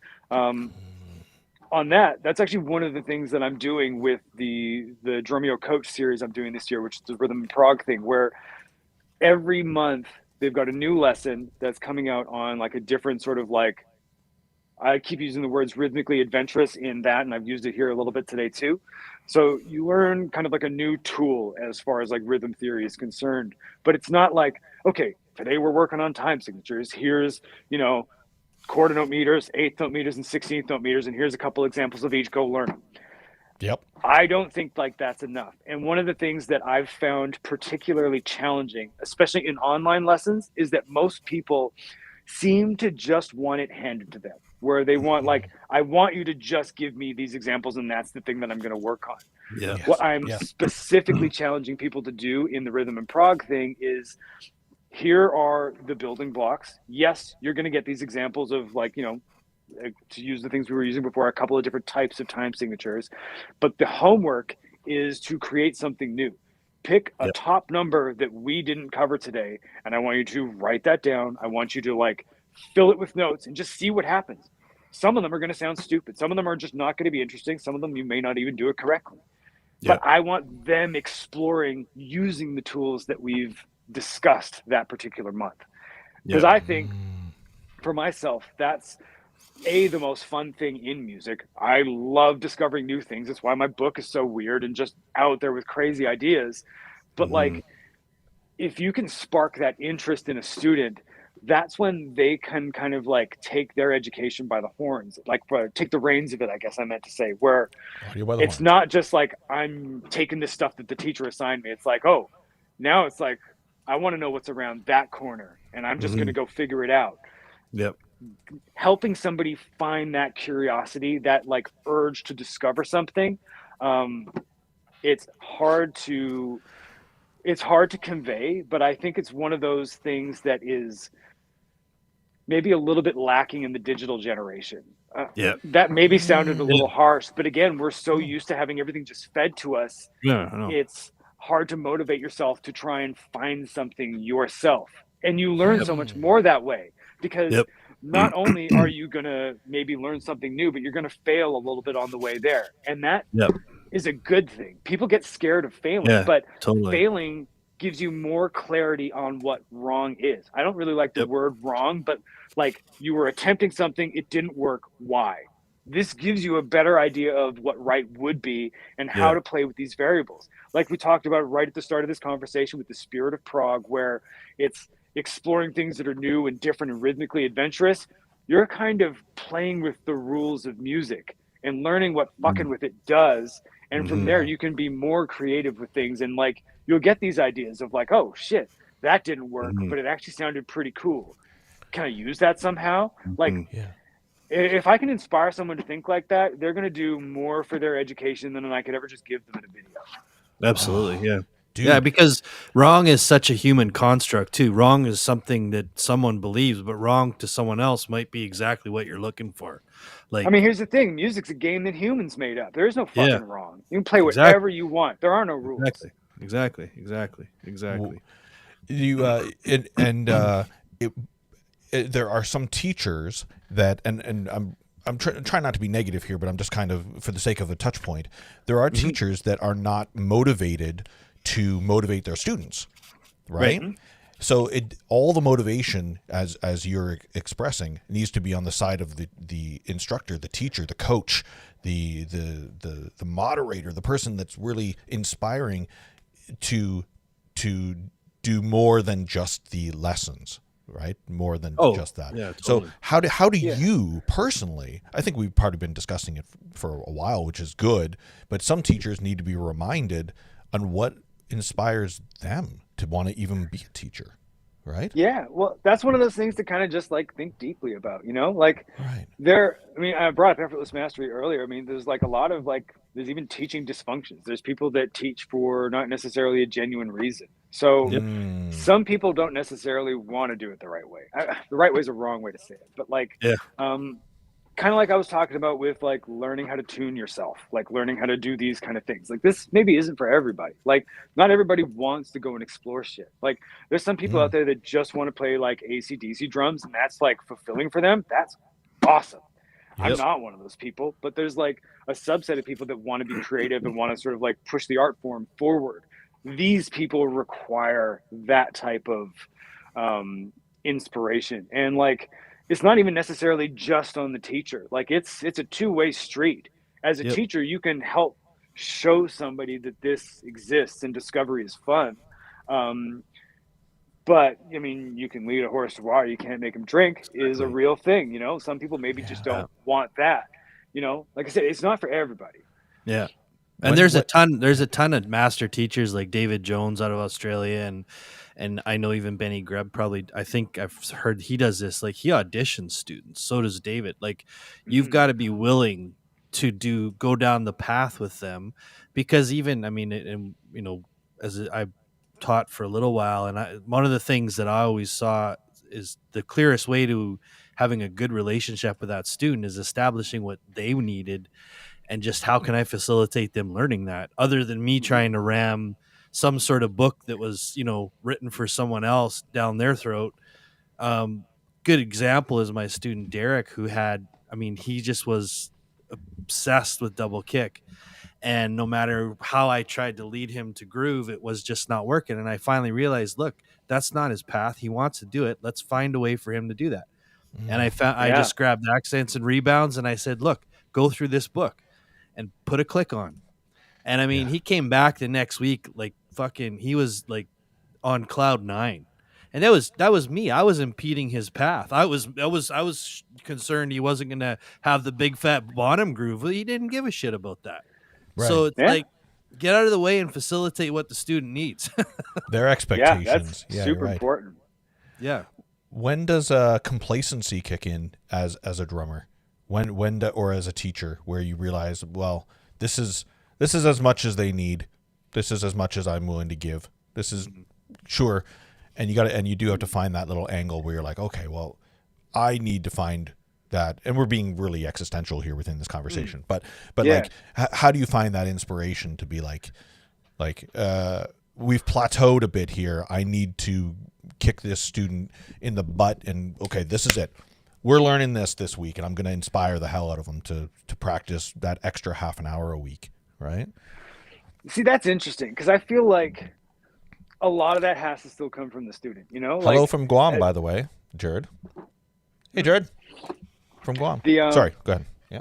Yeah, no problem. Like I feel like a lot of that still has to come from the student. Like if you're in a situation where you're teaching somebody and they're like not really giving you their best efforts, part of that could be that they're not interested in the material that you're teaching them. So that's got to be a bit of a conversation of just like, kind of like Sean was saying a little bit ago, of like, what do you want? Like, what are you looking for? Yeah. And if you go down that path with them and they're still not giving you anything, that's an indication that it might just not be the right relationship. Like there's Yep. totally situations where like a student teacher relationship just doesn't work. Yep. People are people. There are personality clashes. There are times where it's just not the right fit, whether Yep. you've got the best intentions, whether they've got the best intentions. That to me, that's the only place where I find kind of like complacency can come in. Like, yeah, if the student doesn't really want to apply themselves, but at that point, it's like, I mean, what could you have done for them anyway? Yeah. And they're applying that to their life anyways, not even outside of that rehearsal space. Yeah. Some people So- just like get into drums because they think it's going to be fun, and like, you know, maybe it's not for them. I've had lots of students where it just like wasn't quite their thing. Eventually they kind of stopped playing, or, you know, maybe they kind of find their thing that's like outside of what we were trying to do. It happens, you know, we're people. Sometimes we don't do the right thing, you know? So true. And in regards to Drumeo, especially with coaches, you're not necessarily face to face with students. So so how do you design your curriculum to be, I don't want to say neutral, but like you have what you want to achieve to a certain level, and like how do you approach your curriculum for Drumeo? Yeah. Well, I mean, here's the thing with Drumeo. One thing that we've found from just doing this for so long, I've been with Drumeo for, I think it's been over 10 years at this point. And when we started, we were doing kind of the rhythm freak stuff that I've been doing with like MD and like on my YouTube channel and stuff. And that just wasn't for most of the students. There were certainly some of the students that just totally loved it. But what we found works on Drumeo is we got to kind of like give them a taste of something. So like, for example, the next lesson that's coming out in Rhythm and I shouldn't say the next lesson because the first one hasn't even dropped yet. That comes out on Thursday. Wow. The one that's going to be next month is, the one that's going to be next month is getting into time signatures. And that may be slow for some of the advanced students. It may be really challenging for some of the more beginner students. But I try to teach it in such a way where, again, I'll give them some examples that give them the building blocks of these tools. Some of them will be easy enough that anybody can just sort of like at least grit their teeth through it and kind of get it started. But where it's going to be a little bit more open-ended is, again, assigning homework of using these variables to create something. And in that, you can do anything that you want. So if you're at a level where this is like, even just reading this stuff is challenging, you may be like, okay, I'm going to try a different time signature. I'm just going to take one of these and like add a note. That could be more than good enough. But some of the more advanced students are going to maybe try something like that, and they're going to be like, cool. But what happens if I mess around with stuff? I'll give them options. I'll give them ideas of like things that you can do within it. Where you take that is partly dependent on where you are in your drumming journey. And also dependent on your actual interest in the topic. So you literally can't make something for everybody. You can try your best, but it's just simply not possible. So with each of these, again, I try and just give them initial building blocks and assignments based on using their creativity with them, which can blossom however it makes sense for that student. But also the celebration that even the simplest of things need to be revisited on a fairly regular basis. 100%. I mean, like, if you don't have the fundamentals of stuff down, like, I mean, how can you play with these rules that I said earlier kind of aren't really rules in the first place, you know? Yeah. Correct.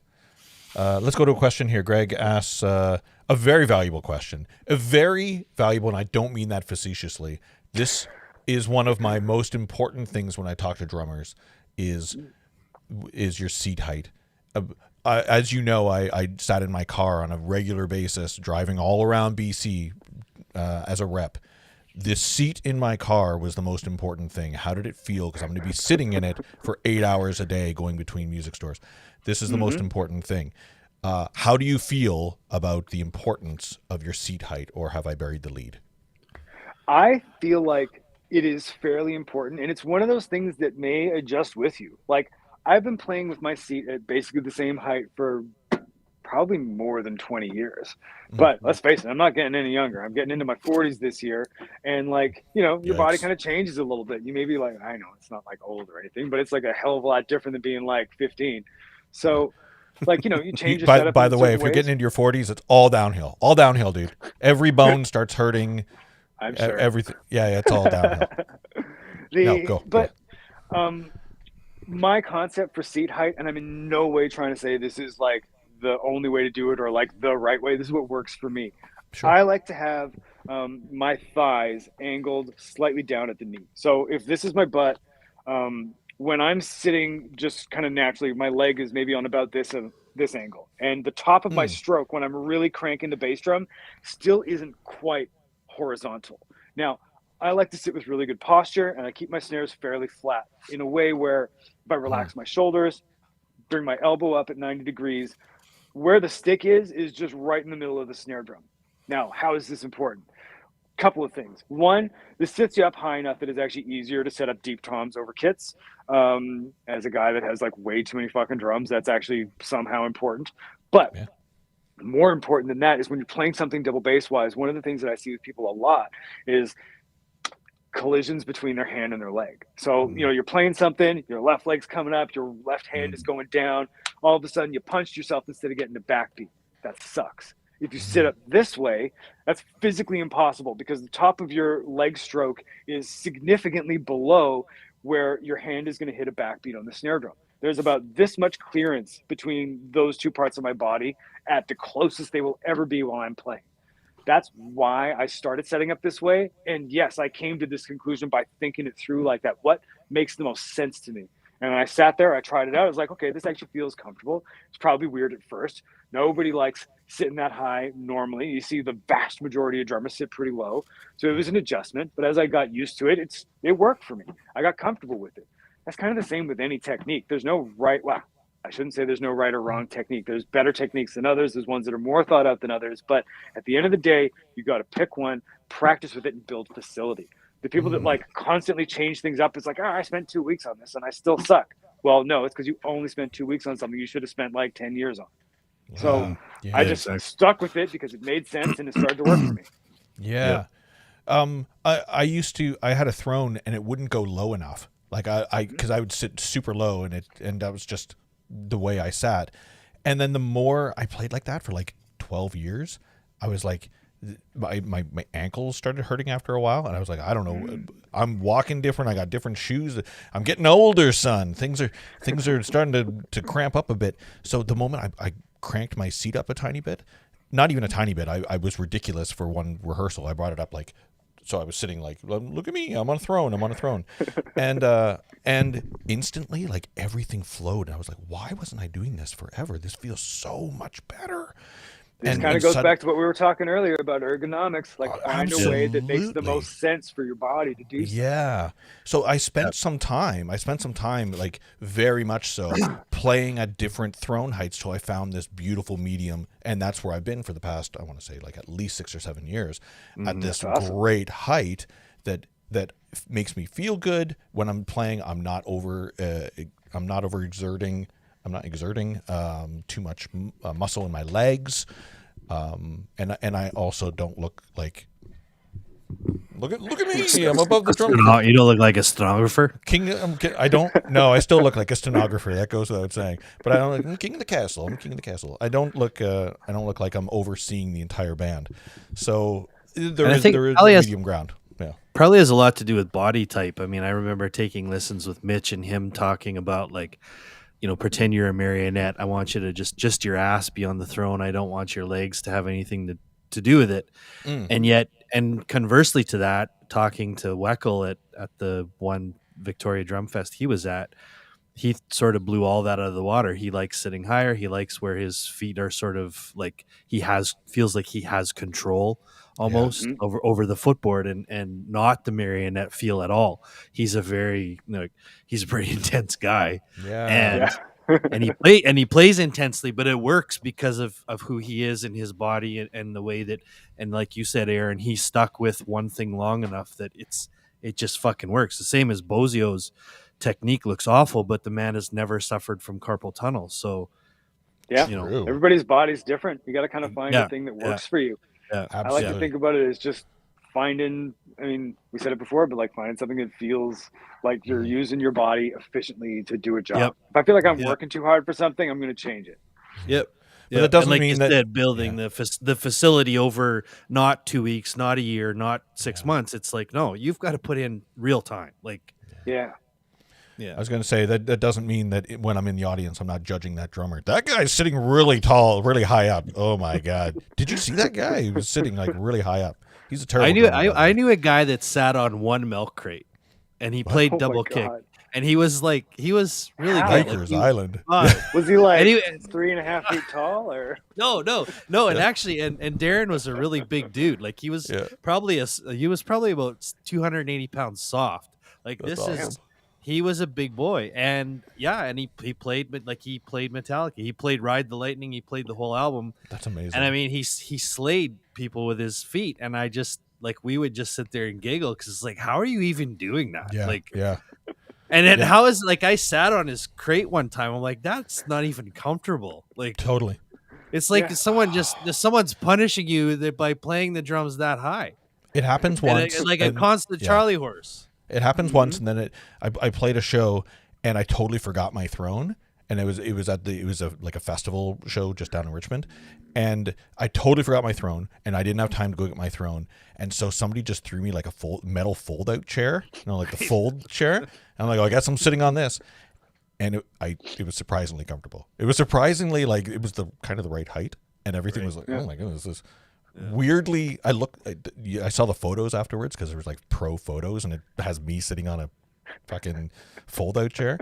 But it worked. It totally worked. But then in my head, I'm like, I can't just buy myself a fold-out chair and use that for every gig. That's just what we call in the industry unprofessional. I need to get myself a nice roadster throne or something like that. Like, what's going on here? Mm-hmm. So, pro tip on that. Yeah. I remember back in the day, I think there was only once I ever actually like forgot something integral to a gig. And I went home and just was like, I need a solution to this. So what I did is I made just a list of everything that I needed at minimum for a gig. And no matter how sure I was of all my shit, even though I have a kit that just stays ready in cases, including hardware, on the inside lip of my hardware case, there's the bare minimum, like all the hardware that you would need, all the drums that you would need to just do like a basic 4-piece kit. And no matter how sure I am, I always check those things before I left the house. Never forgot Great anything idea. since. Including a rug, including like even a fan. Like you can have some optionals in there. Like Yes. if you just put eyes on it before you leave the house, this problem is solved permanently. Yeah. Great idea. Phenomenal idea. Especially when you're rushing home or you're just grabbing stuff or throwing it in the car, or you assume that things are in your gig bag ready to go. As you said, you could eyeball it. Yeah. I had Put eyes on it. Yeah, I used to have great. a teacher. He was a jazz teacher, and he would actually take the drums, whatever he was going to use the night of the gig, and he would throw it in the garage so that, because you're used to your drum room looking like you have lots of stuff, and oftentimes he would leave without something. But he said, if I put it in the garage and I loaded up, like there was no way of leaving something behind because the garage was empty of drums. There was nothing on the floor. So once the garage was empty, I'm good to go on the gig, which makes a ton of sense, especially if you got like 800 snares. You're not sure if you grabbed, well, the right snare. Yep, to all that. And you guys know I play a very small drum kit for that reason. Yeah. If I can just bring snare, kick, and one floor tom, I'm a happy guy to any gig. So Aaron, you're hitting on the head there. The stenographer. Yeah, dude. Well, I'm a stenographer, so it goes. Oh my God, is that going to PJ stenographer Herman? Jared says we need to get you like a little keyboard for your. That's it's a small Korg or Yamaha or synth. It's a small synth, but people are like, "Is he in a court case right now?" This is really weird. Jared said something earlier on here. I always say sticking to drums require acceptance of certain things. Drums are expensive.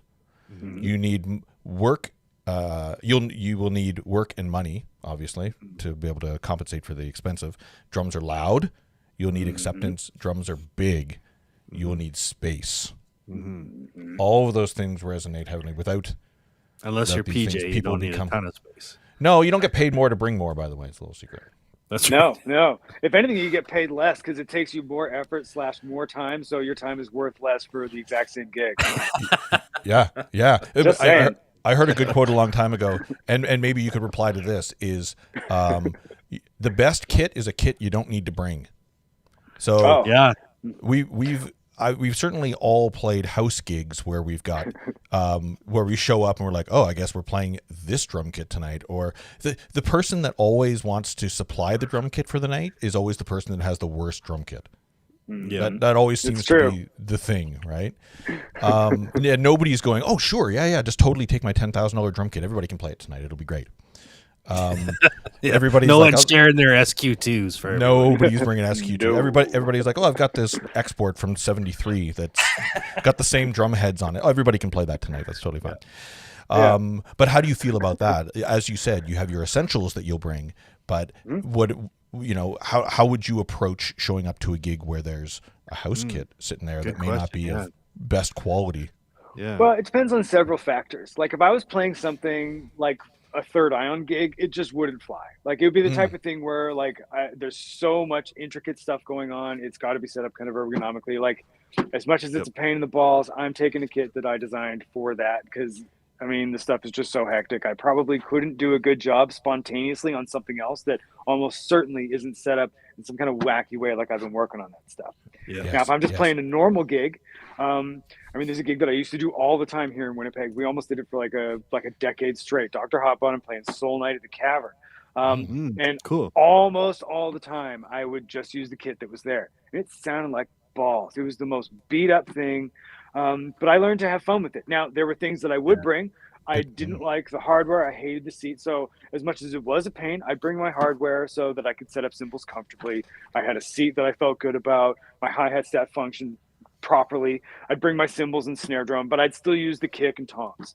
Yeah. But, I mean, they sounded really shitty compared to what I would have brought myself. So, I mean, it's a compromise. Part of it is like, sometimes you're just not going to dig it. Sometimes I wouldn't be in the mood and I'd bring a drum kit, even though there's a drum kit there.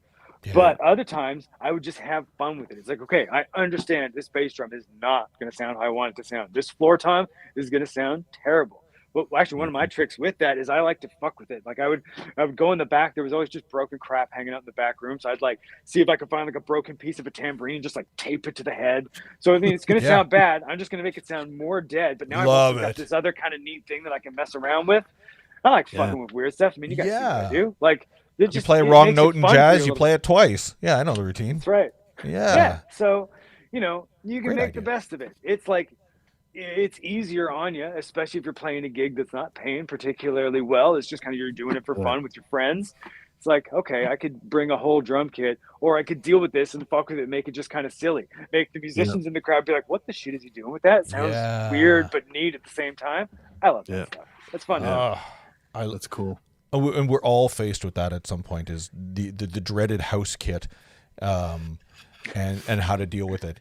And for me, it's always just, that's why I play such a small kit. You know me, 16-inch bass drum guy, is that I don't feel bad about, like, it's easy for me just to throw the 16 in the back of the car. I have it. Totally. If I show up and the kit, if it's like a 26-inch bass drum, I'm just like, oh, no, sorry. This ain't going to work. This is me. I'm like, that's 10 inches bigger than what I can tolerate an 18 or 20 or 22. I can make that happen. But if somebody's like supplying a drum kit and they're like, here's my 32-inch bass drum, by the way, I'm like, okay, well, you need to step See, me, I'd be just like, fuck yeah, something. Of course you would, exactly. Totally and where I'd be like, oh, it's no big deal. I'll just take out the bass drum and throw mine in there. It's no big deal. It's totally good because it's of no consequence to me just to kind of throw it in place, which has happened more often than not. It's not me being picky. That's just because I play a 16-inch bass drum and I can just throw it on my hip as I'm going in the club.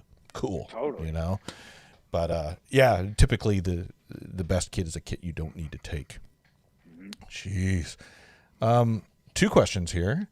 Let's do this one. Oh, no. Let's do this. That's a comment. Yeah, it is. We were talking about it before you showed up. I've been to the factory. Have you been to the factory? I have been to the factory. Yeah. In what year was that? I want to say 2016 at some point.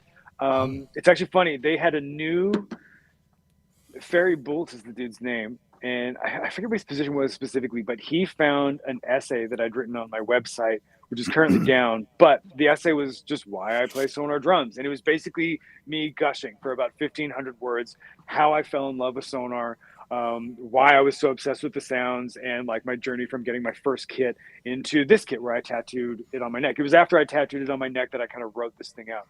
And he was just like so floored by my passion for it that he arranged them flying me out to Germany for a factory tour. Like, I'd already been an artist for quite a while, but I'd never actually been there. Cool. So it was actually pretty neat. They put me up for a couple of days in this hotel that was literally an old school with a very literal title. Literally, it was old school, but in German, which is Alte Schule, Altesschule. I think I might be spelling that totally wrong, but it was You're like right, the actually. coolest place. Sweet. Yeah, it was just a really fun experience. Like, I was blown away by just how exquisitely handcrafted things were, like stuff that you'd think was a machine, like spraying on like a fade finish. I watched a motherfucker without any machines perfectly spray a kit in what felt like a couple of minutes. He was like hand turning it and using like literally just a spray can in his hand, obviously like hooked up to like an actual like pressurized thing, but like I couldn't believe how perfect it was turning out with what seemed like zero effort from this guy in like no time whatsoever. The factory was full of amazing surprises like that. And it's actually how I ended up getting my hands on this guy, which is the only basically HLD 590, but with full SQ2 hardware. I know Drum Center Portsmouth, I think it was. I'm totally messing up the name. There was a shop that had like an anniversary. They did 10 drums inspired from that drum, but they weren't quite the same. Mine's the only one that actually has like APS fittings, which is these thick rubber gaskets under the lugs. It's one of one. It's like literally the only one on the planet. And they made it for me to my specs. It's funny because I was walking through the back room. I saw the shell of this thing without me drilling, like no holes, like literally just a bare cast bronze heavy shell, 14x8. I saw it dead in my tracks. I was like, what the fuck is that doing there? You guys haven't made this drum in so long. This is one of those things that I've like wanted forever, but could never afford an HLD 590 because like even at the time they were going for like $7,000 US in okay condition. Right. Next thing I knew, they were telling me about how they were planning to put it together. I was like, oh, it'd be super cool if you did it this way. And just one day long from then, it was just like, I got a knock at my door. It was like, oh my God, it's this drum. Holy shit. They did it the way that I couldn't believe it. They didn't even tell me that they were going to do the hardware that way. And it was, again, it's the only one on the planet that's exactly like that from the factory. And it's, yeah, that's one of the coolest things that's ever happened to me. The factory tour, and that's just the cherry on top. Wow. Yeah. And let's be clear, the staff is awesome as well. Everybody who works there, everybody who works for the company is pretty cool. They're unbelievable. This person seems to like stuff. This person named Scott Atkins says the HLD 590. Yes. Yeah. He's a big fan of that. Hey, Scott. He's a fan. It's funny. I was talking before you showed up, Aaron, and there was I can't remember his name. He worked at Second Encore. I think might have been Dave. Yeah. Okay. So Dave, for anyone that's ever been, he had like the really sort of poofy hair, right? I don't remember his last name, but I absolutely remember Dave. Poofy hair, Dave. I think it was Dave. Yeah. So, and I've never. I hope he's not listening and offended. Yeah. He's not, yeah. If he's got poofy hair, he's well aware he's got poofy hair. That's fine. But he, if anyone, people call me Baldy all the time. I'm used to it. Rolled through Winnipeg on Portage Avenue, there was this great, the secondhand kind of newish shop. But Dave, to me, just knew, like, he knew everything there was to know about drums.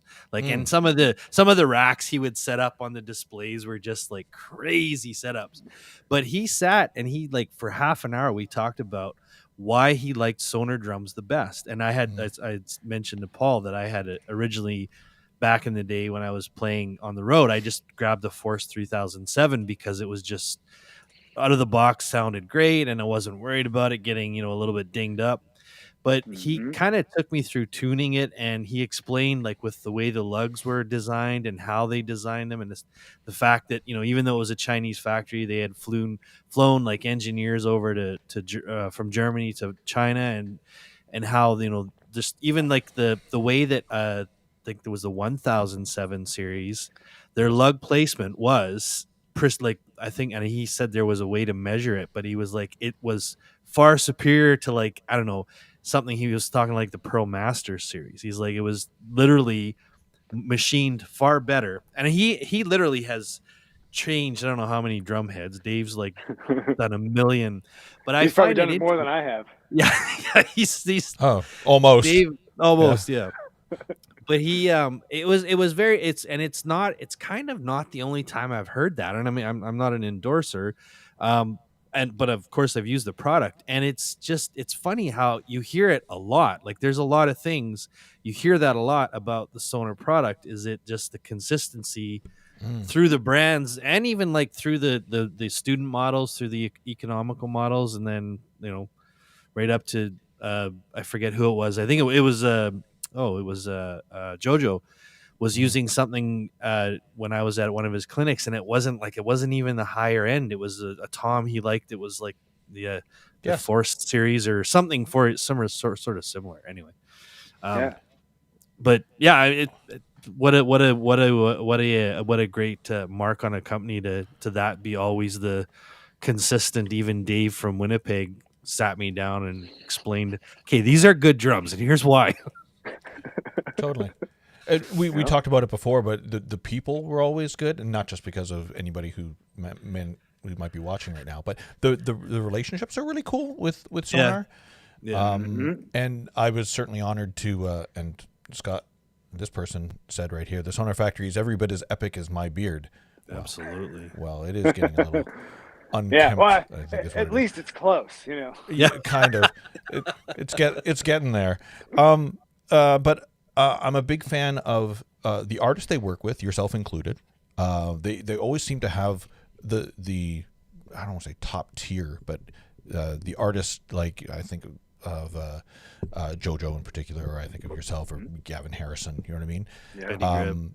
Yeah. Benny Greb, absolutely. Like the people that are the most, I don't want to say influential, but everybody who is in the eye of education is definitely a major factor, where they're not just notable people that manage to play really well, but they have great educational books. They've got great, they're part of education, whether it's Drumeo, like yourself. But education is kind of a huge angle of Sonar as well. And we know Yamaha's like that as well in particular. But Sonar has always stuck with me that way. Do you feel that? Do you feel like education is a big factor with them? I agree. And I mean, that's part of how I got on the roster as well. Like, I mean, Scott Atkins, in fact, I think I was the 12th Canadian Sonar endorsee, and he kind of just took a chance on me back in the day. Similar kind of thing. I had like actually, I wasn't even really doing the online stuff, but I was teaching a ton at Long and McQuaid. I think I had 60 students at the time. Was touring around with a couple of bands and stuff. And they've always just kind of, I feel like they really genuinely love music and pushing the art form forward as much as they love like making incredible gear and of course selling incredible gear, because I mean, how else would you be a business if you were not doing that, right? True. Yeah. Yeah. Is there, and for the record, Scott, we were already talking about this before you even showed up, so don't think you're special or anything. Jeez, this was already we were in the Sonar talk. Yeah, I was actually just on the site earlier on and just seeing, because I'll be honest, I've been out of the loop for the past while on all brands of drums in particular, but is there like what's new and what's kind of happening? Is there anything you can think of right now that's kind of jumped out as interesting that's happened? Well, I think, Sonar world? The most recent one that I know of, and I've been like a little bit out of the loop as well, especially considering we're, in the middle of a pandemic and we haven't really, been to a NAMM show in a couple of years. But I remember the last thing that I saw Sonar drop that I was really excited about. I actually don't have one of these yet. Hint, hint, Scott. Just kidding. Was the Benny Greb brass. Was a really just cool design. They did some really interesting things with that drum. Yeah, exactly. That one right there, where it's funny, like internal mufflers are kind of like out of style these days, but they had a really neat way of integrating a drum, and it does just some interesting things. I remember watching Benny play. He did obviously some demos. He was there obviously at the NAMM show, and he had the two versions. He had the brass one and the updated version of his beach one. And it was really cool. I love that Sonar continually innovates. In fact, they're like have made some of the most as far as I understand it, some of the biggest innovations in drum set technology, like double braced hardware and stuff. I could be wrong on some of these specifics, but I know Sonar has pioneered significant things in this area, and it's just one of the things I love so much about the drum company. Aside from the fact that it obviously sounds amazing, like it changed my life when I first heard Sonar drums and knew that's what I was listening to. Well, you got a tattoo, so yeah. Yeah, I think for you me, win. these Actually. toms did that for me. It was literally Yeah. these toms right in front of me that rarely come off my kit because they're my We favorite. joked about it before, but it's kind of like when you get your child's handprint or footprint on your body, or their first drawing or something like that. That's where Their first swear word. I literally got what it scaled exactly the same size as the SQ2 badge. Like I took Really? it, Kidding. measured it, brought it over to my tattoo artist buddy. It was just like, I need this, and I need it somewhere I can't cover it up. So, neck. He's in. Wow. He's in, folks. He's in for life. He's in. I love it. Well, now it would be guilty of Sonar, and I'm not gonna throw shade here. But if for any reason they do terminate any type of relationship, they're gonna feel terrible about it. Oh, they will. They'll feel bad about it. Well, I mean, here's the thing. It's like, as far as I'm concerned, this is like acoustic perfection. Not that I expect I'm going to get dropped from the roster anytime soon. At least I hope not. You're doing good stuff, bud. I'd be playing these drums for the rest of my life, and I will be doing that, regardless of any sort of relationship I have with the company. But that being said, like we were talking about with the people, I legitimately feel like part of the family with these guys. It's an important part of my life. That leads me to a good question, Aaron. I've talked to actually quite a few company owners, and I even had the chance at one time to talk to Roy Burns, who I got my endorsement through Roy. But one of the questions I often like to ask them is what they look for in endorsers, because the endorsement isn't necessarily we're going to give you free gear. Often endorsement often means there's very little free gear. I mean, free gear, let's face it, free gear goes to Dave Grohl. It goes to, you know what I mean? Like that, when you're talking these guys out there that think they're going to get free stuff. But what advice could you give, Aaron, and especially now with the internet, as a ton of Instagrammers and YouTubers and influencers, now that's where companies are turning their eye, there's far more visibility. What advice can you give to someone who's looking for a relationship or an endorsement with a drum company? Good. Well, I mean, here's the thing. There's several aspects to that particular question. I'll comment on how I feel like it worked for me. Perfect. I felt like in my situation, I was just so heavily passionate about the gear that I was playing. Like, it wasn't just like, oh, I'll just play any drums just because somebody wants to fucking give me 10% off or something. It was, I'm obsessed with these drums. And I think that passion showed through in everything that I was doing. And it's probably what got me on Scott's radar in the first place, to be just completely honest.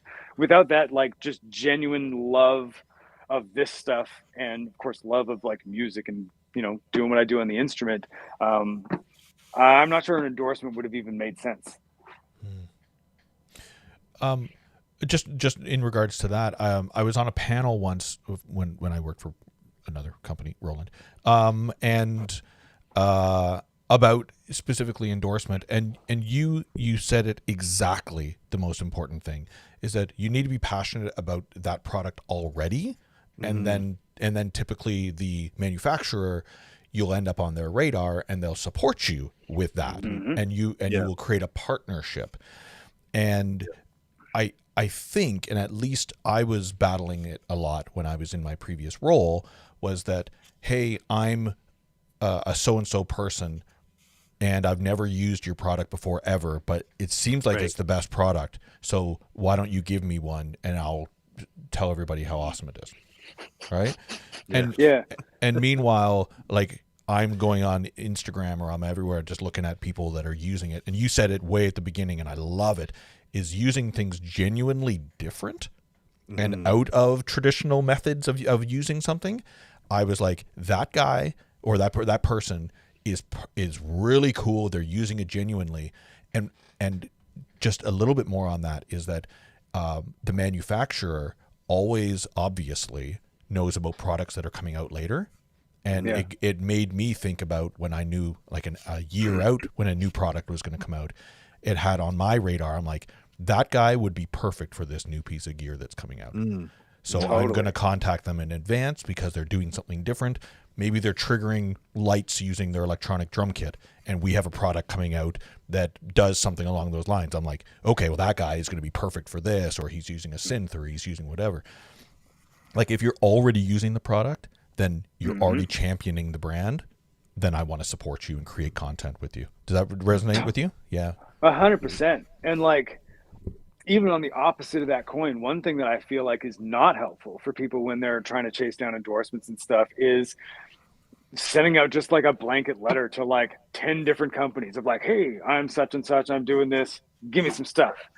One thing that a lot of these people I feel like don't realize is that most people in the industry, like on the gear level of things anyway, they're all friends. They all talk. Yeah.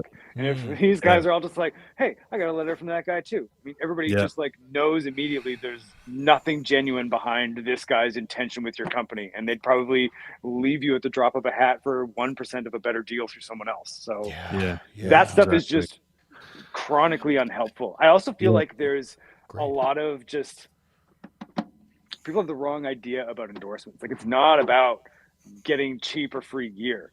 It's about, it's a symbiotic relationship where you are helping a company sell product. That maybe is saying a little bit too much and a little bit too just like frankly what it is, but you are helping these guys push a thing that they're making. And at the same time, they're helping you do what you're doing, which is supposed to be being a professional musician in some regard. I know nowadays it's a little different where social media is so big, and being a professional musician, the professional maybe isn't the adequate word for it, but like these have to match. Changed like, for sure. Yeah. Yeah, like these things, like it has to go both ways. It can't just be like, oh, here I'm doing my shit, give me something. It's a partnership, right? Yeah, 100%. Yeah, and would you say fair to say, Aaron, you're kind of a not old in the age or in any way, but the older style of endorsement is that they're sort of enabling you to go on your path of this discovery, whatever it is, and it's always evolved. I always believe it's evolving too, but it seems to me that Sonar is the type of company that fits you well, that you're able to go off on, for lack of a better word, tangents or experimentation. It seems like it suits you as well. Like if I expected to see what would he be playing, it would be probably Sonar, because they are so progressive in their thoughts. That's true, but there's still also the fact that I am doing this and making a living at it. Like, even if I wasn't endorsing anything, I'm still like, I mean, I won't talk numbers or anything, but like, I have an incredible salaried position at Drumeo. If I wasn't doing these things, there would be no point in them helping me. If I was just like sitting around and like making an occasional Instagram post, I feel like that doesn't really bring value to the company. You know, I wouldn't be holding up my end of it if I wasn't sort of championing these things by actually doing something with it, you know? And you're and to be absolutely real, and this is going to sound cheeseball, but you're just a cool guy. Like, it's very comfortable, I assume, for I assume it's very comfortable for I remember I was at NAMM a few years ago, and you were there signing autographs right next to Benny Greb and everybody else that happens to be sitting there. Like, you're personable, you're friendly, you represent brands honestly, and that says a lot about character. And I think that a lot of people that expect free gear forget that very integral part of the equation.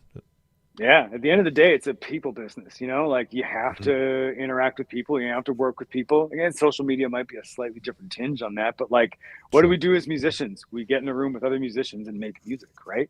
If you can't be a cool hang, you're gonna have some success maybe if you're like amazing, but it might be short-lived if nobody wants to hang out with you, you know? Yeah, absolutely. Yeah. Unless maybe that's your marketing angle. Oh my God, that guy's the biggest jerk. I know. I love working with him. He's the jerkiest of jerks. I hate working with him. He's like the Rick Rubin of drummers. Exactly. He will tell you. I played in a band once where I was just like, every time the bass player made a mistake, I would just yell at the top of my lungs, "Weak, terrible!" Just any mistake. I don't think he ever wanted to play with me ever again. Is this the guy that called you the stenographer? No, a totally different band. Okay. I'm a character in every band that I play in. But I think that's what we are as entertainers, right? We have to be, especially as drummers, let's be clear, we're at the back of the stage majority of the time. So we do need to draw some focus on us. Or like I was saying last stream, you know, playing a show, and then afterwards people saying, "Oh my God, that band was amazing," and I'm like, "Yeah, that was me. I was drumming in that band." Oh, jeez. Right. Let's This is digressing a little bit. Sorry. Yeah, I was just going to say. Sorry, Aaron. Curious. We've been talking about education, and I would be curious to know, Aaron, who kind of your biggest teachers were. They don't necessarily have to be drum teachers, but who really, really influenced you? Oh, that's a good question. Well, I've had like two formal drum teachers. One when I was a kid. His name's Flavio Flown. I stayed with him for just a couple of years when I was first starting. Then I spent, I think, about maybe 12 years with this guy, Kevin Radomski. His brother, Kyle Radomski, actually works at Drumeo with me. Super great guy. He really kind of just like, he helped me learn how to learn. I felt confident going off on my own when I was done with him. I shouldn't say done with him, but like when I decided to stop taking lessons, life just kind of got in the way. I was getting really busy. I was playing professionally. I was practicing and working on stuff obsessively. I just felt like going to my lesson every week at some point. He was giving me stuff that I could work on myself, and paths that I was kind of going down. I was just finding my own thing, you know? Those were the actual like formal instructors I had. Other than like, you know, musicians I've listened to and stuff, I think probably the most influential beyond any of that would have been probably Kenny Werner. Like what I learned in Effortless Mastery really turned a huge page for me. I wasn't even somebody that really liked books at the time, and I open up this book and find all the neurotic shit that was going on in my head as a musician just right there on the page. Cool. It kind of helped me grow up a lot, both on the kit and off the kit. Probably just as important as a lot of the drum lessons I ever took were from a piano player in a book that had no musical notation. Yeah, neat. Let me pull this up really quick, because you've mentioned it a few times tonight, as a matter of fact. He's actually got a mastery. He's actually got a new book that just came out last month called Becoming the Instrument. That's awesome.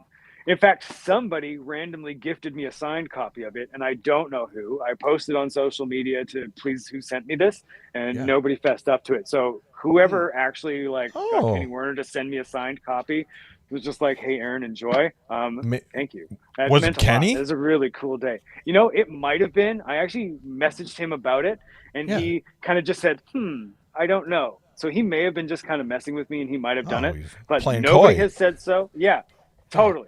I kind of feel like it was him. I'd like to believe it was him, but I don't actually know. You have a Valentine there, bud.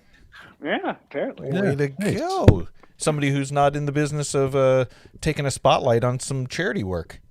Yeah, very, very cool. Oh, Jared, you're welcome. Welcome. Yeah, Jared. Yeah, it was obviously him. Obviously him. Perfect. Oh shoot! I appreciate it, my friend. That's amazing. Effortless Mastery. So you highly recommend this book in particular.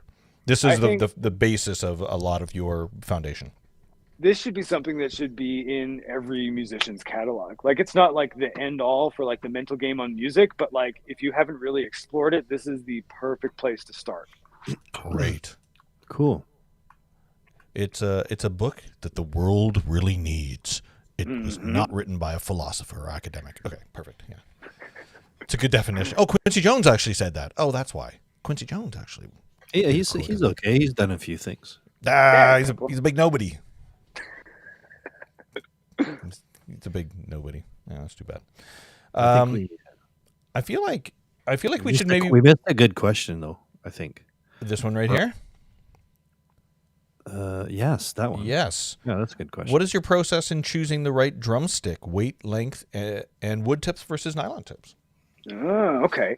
This took me a long time, and a big part of it was just trial and error. One of the things that I did way back in the day, this was when I was really starting to get obsessed with hand technique. I was heavily working on Charlie Wilcoxon books. At the time, I was hyper focused on German grip, so back of the hands on top, learning how to make my fingers do the things that they needed to do in that position. Again, as efficiently as possible, trying to let gravity and rebound do the significant amount of the work while I'm just kind of guiding the stick. What I learned while working on this stuff is that certain things felt different if I had a different type of stick, like whether it was a different thickness, a different type of wood, a different length, a different taper length, how actually thick it gets at the end, the shape of the tip, the material of the tip. These all change how the drumstick feels in your hands and how it reacts and responds on different instruments of the drum set. Now, this is one of those things where everybody's body is different, everybody's hands are different, but the more things that you try, and the way that I did that is I'd go to the store and I'd just like get my hands on a bunch of different pairs, pick a few that I maybe hadn't tried, and just buy a few pairs of each of them and just get to work on the practice pad with them and try to really just like internally pay attention to what it felt like when these variables were changed. Like, how does a different taper change what's happening on the drums when I do such and such a thing? From doing this, I learned that I really like a pretty heavy stick. I want something that's rigid and doesn't really flex. I want something that is pretty heavy. Now, I know a lot of people shy away from heavy sticks because they feel like they can't play quietly. But I actually feel like heavy sticks help me play quietly better because I can really feel what's going on with the drum. This probably only works if you hold really loose and can actually like really feel the vibrations in the pads of your fingers and stuff. But also another benefit to having a really heavy stick is that getting more volume takes less effort for you. So it's easier to play quiet and takes less effort to play loud. I felt like that just helped me achieve what I wanted to as efficiently as possible. Now, this isn't saying that's like the right way to do it. This is saying that's the way that made the most sense to me. And I just doubled down on it. And I just kept trying sticks over several years until I found ones that kind of just felt like these really just fit my hands. These kind of execute how I want them to execute. And I kind of have two main sticks. Funnily enough, they're both signature sticks and neither of them are mine. There's the Virgil Donati's Assault, which is a hickory stick. It's roughly a 2B. It's slightly short as far as a 2B is concerned. It's got a really short taper and a barrel tip, wood tip. I'm sure they make it in nylon as well, but I don't like how that sounds on cymbals. I like dark, lush tones, and nylon gives you a real bright ping. It's just not for me. It's definitely for a lot of people, it's not for me. And then the B stick that I like, so like when that's maybe a little too heavy, because it can tend to sound a little barbaric on cymbals, especially if you're using a really thin ride cymbal. That's going to sound like a crash if you're riding on it with this like heavy 2B with a big tip and no flex. So the second stick that I really like is the Tim Alexander stick. And it's almost the same length. It's almost the same diameter. It's got a very similar taper, but it tapers down to a really tiny bead tip, and it's in maple. So those two changes, being a maple stick and having a really tiny tip, affect the feel in some pretty significant ways. It's a lot lighter. I still feel like I get that same kind of aspect of I can really feel what's happening on the drums because it's still pretty thick, and it still does have some heft because it's like 2B as far as the diameter is concerned, roughly. But it sounds really just pretty on cymbals. So like if I'm playing something and the assaults are just like smashing my ride cymbal, that's a great alternate. Those are kind of the two that I typically go back and forth from. And do you ever use any type of mallet or brush or roots, Aaron? Yeah, I mean, again, kind of like my ridiculous snare collection. I love options. I have all sorts of ridiculous stuff. In fact, you know what? I have my favorite brushes here, and there's a stupid story behind these. Awesome. I like it. I like stupid stories. I love stupid stories. We should create a segment, stupid stories. Yeah. I found these at a gig. Somebody threw them away because they were so beat up. These are plastic brushes that are supposed to be the type of things where like the tip should look like this, just a tight thing, but they are just so frayed that I remember seeing these on the ground, and I sat down and I played something with them, and they just gave me this really fat, just like on the drums that I hadn't really heard on any other type of stick. And I've not been able to buy something that sounds like this. I've had these for probably 20 years. Yeah. They're wrecked as hell. And they're just like, probably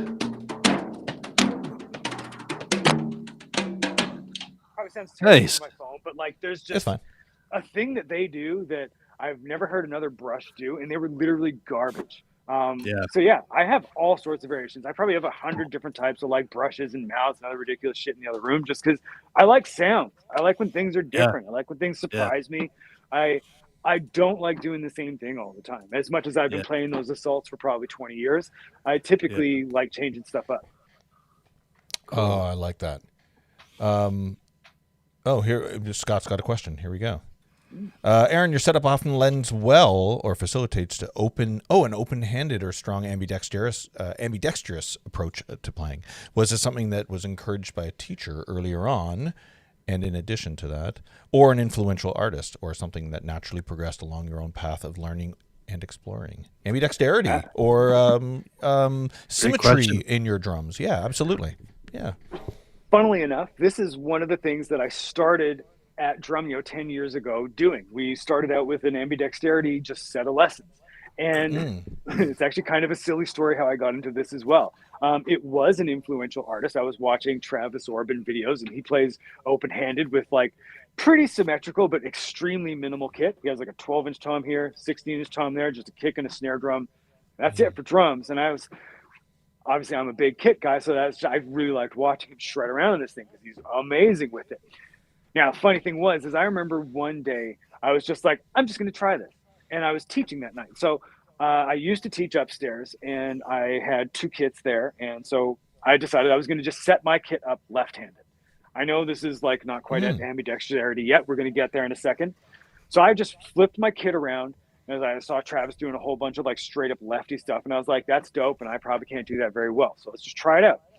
First couple of students that come in were all beginners. And I was like, this is cool. I can play everything that I need to show them left-handed without trying. And I've never really done anything like this before. But then my third student that came that day was a little bit more of an advanced guy. And I fell on my face a little bit when I was trying to demonstrate something. He was sympathetic to it. And obviously I made do. But at the same time, it was just kind of like, that's interesting. So over the course of the next couple of weeks of teaching, it went from being a full lefty kit to a mirrored kit. Kind of like what I got here right now, where maybe without all the ridiculous toms, but I probably had 2 kicks, snare drum, a tom on each side, hi-hats on each side, just so I could, like, let's say I got to demonstrate something and I can't just do it left-handed, even though I wanted to do it left-handed. I've got basically a right-handed kit and a left-handed kit at the same time, so I can just flip over and do it like nothing was weird. Nobody had to know. And that's actually how it started. It just became like kind of a fun game that I was playing in my lessons from watching Travis Orban videos that I started exploring on the drum kit. And then that also kind of blended over into my big kits, where this actually still kind of looks like one, but it's rotated by about maybe 15, 20 degrees, where I used to, when I first tried this, I had like the 8-inch tom right in the middle, and I was making the toms descend out of order. So it was like 8, 10, 12, 13, 14, etc., just as I was going down. My thought was that I could do doubles down these, and it would descend like I was doing singles down a normal descending kit.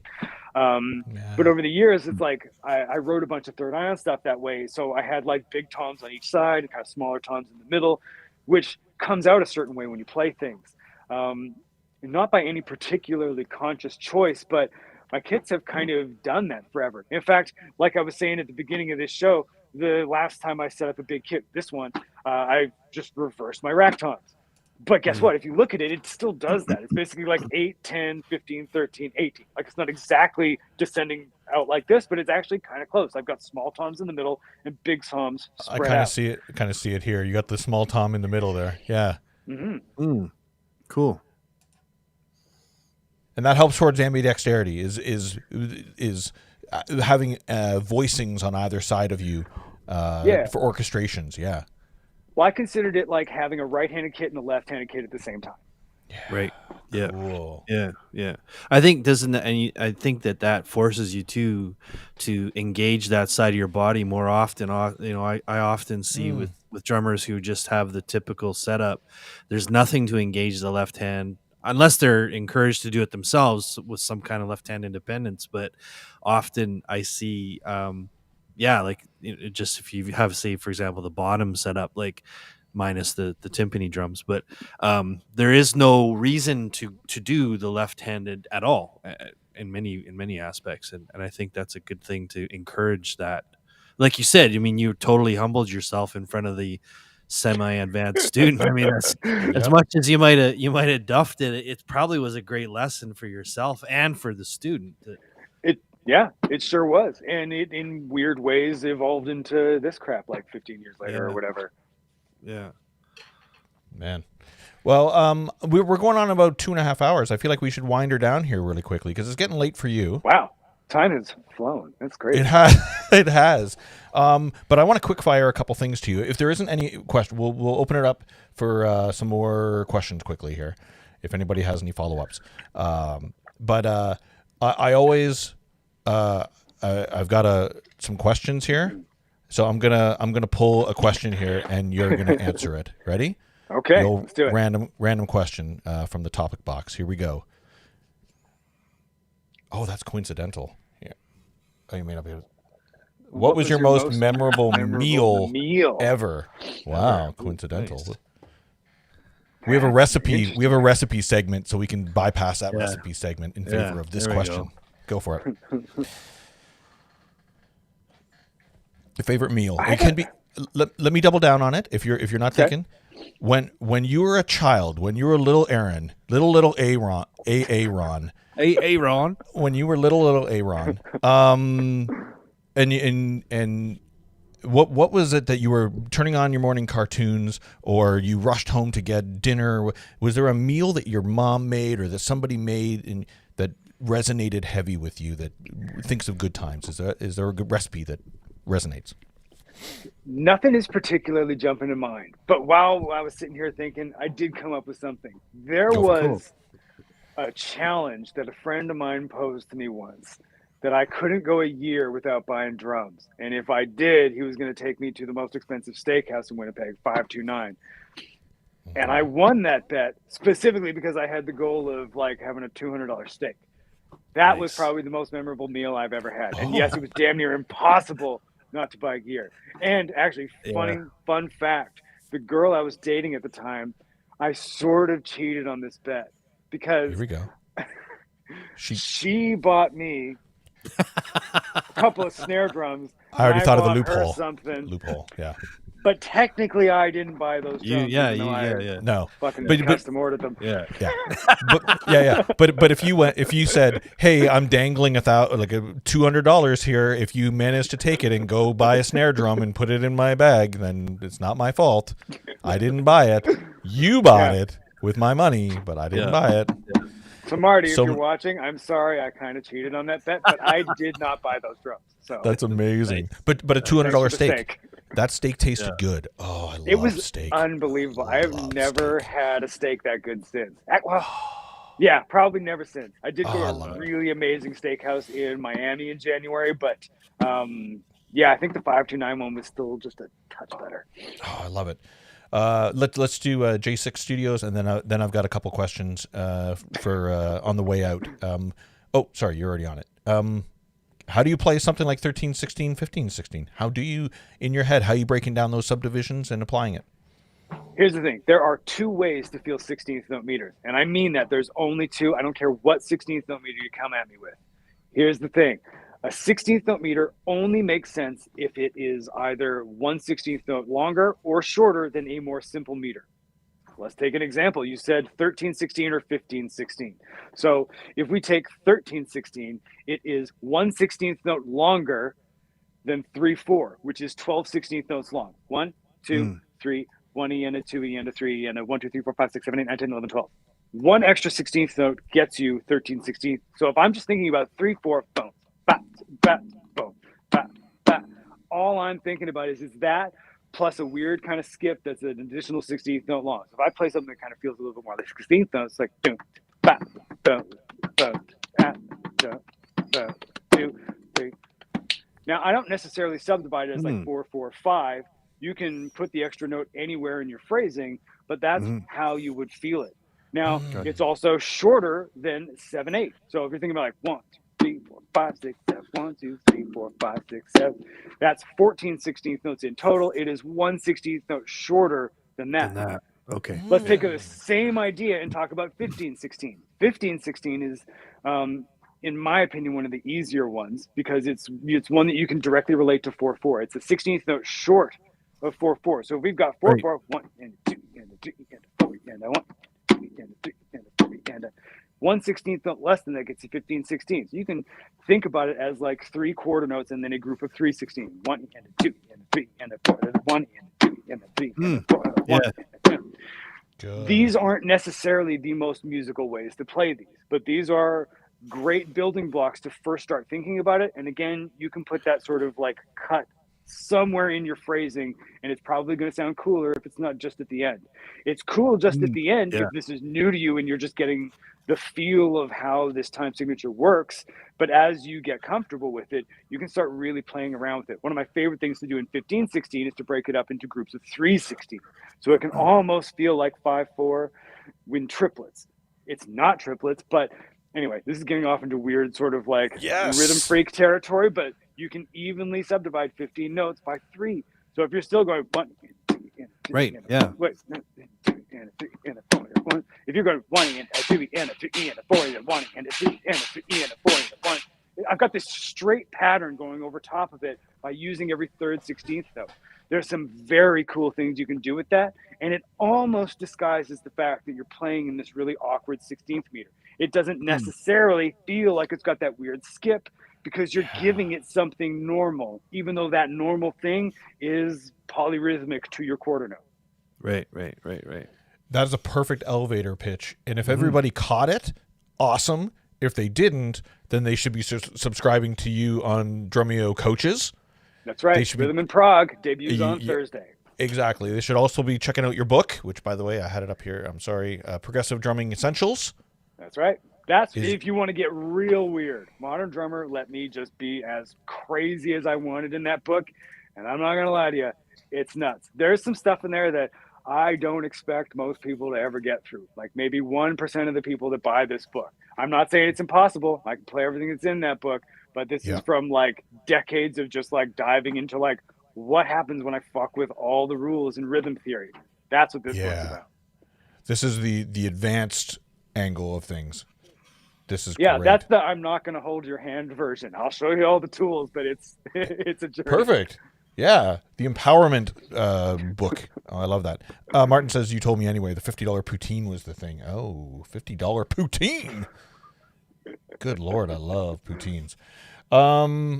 Okay, if there's no more questions, the Mama's Recipe you got, this segment here, I'm not a Beatles fan. I'm not a Beatles fan, but I'm not a big Beatles fan. But do you have a favorite Beatles song that maybe you go to? I'm probably going to get some flack for this. I hate the Beatles. They're one of my least favorite bands of all time. Okay. Perfect. We're both okay. Nice. Let's not alienate our group too much here. I'm sorry to anybody that likes it. It's just not for me. And I feel like regardless of how much I dislike it, I'm indirectly inspired by it because I'm sure the vast majority of people I'm inspired by love the friggin' Beatles. So I don't have to like it. So many people like them enough for me. Yeah. They're been liked enough. Yeah.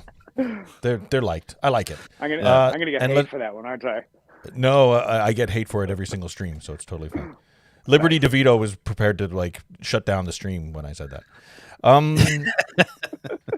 I won't make you answer what the most unique snare sample you have. That's interesting. I guess I do have an answer for that. I mean, I have a 20x9 snare drum made by, at the time, 78 Customs, which they eventually changed their name to Greenfield Customs. I have a sample of that I've used on some things, but I don't typically sample stuff. Now, that's not necessarily true because in really techie prog music, it's cleaner recording if you've got samples as well. So one of the things that I will do is multi-sample my kit, and like obviously like I still record drums when I'm playing on the Third Eye on records, but sometimes because there's so many inputs, that's a ton of extra noise. Gates can start to sound a little bit ugly. So for clarity, especially on toms and stuff, when there's just like a massive guitar as you're trying to get through, I'll also layer samples on top of that and just blend them in just a little bit so you get a little bit more of that clear definition, and it's still the performance I played.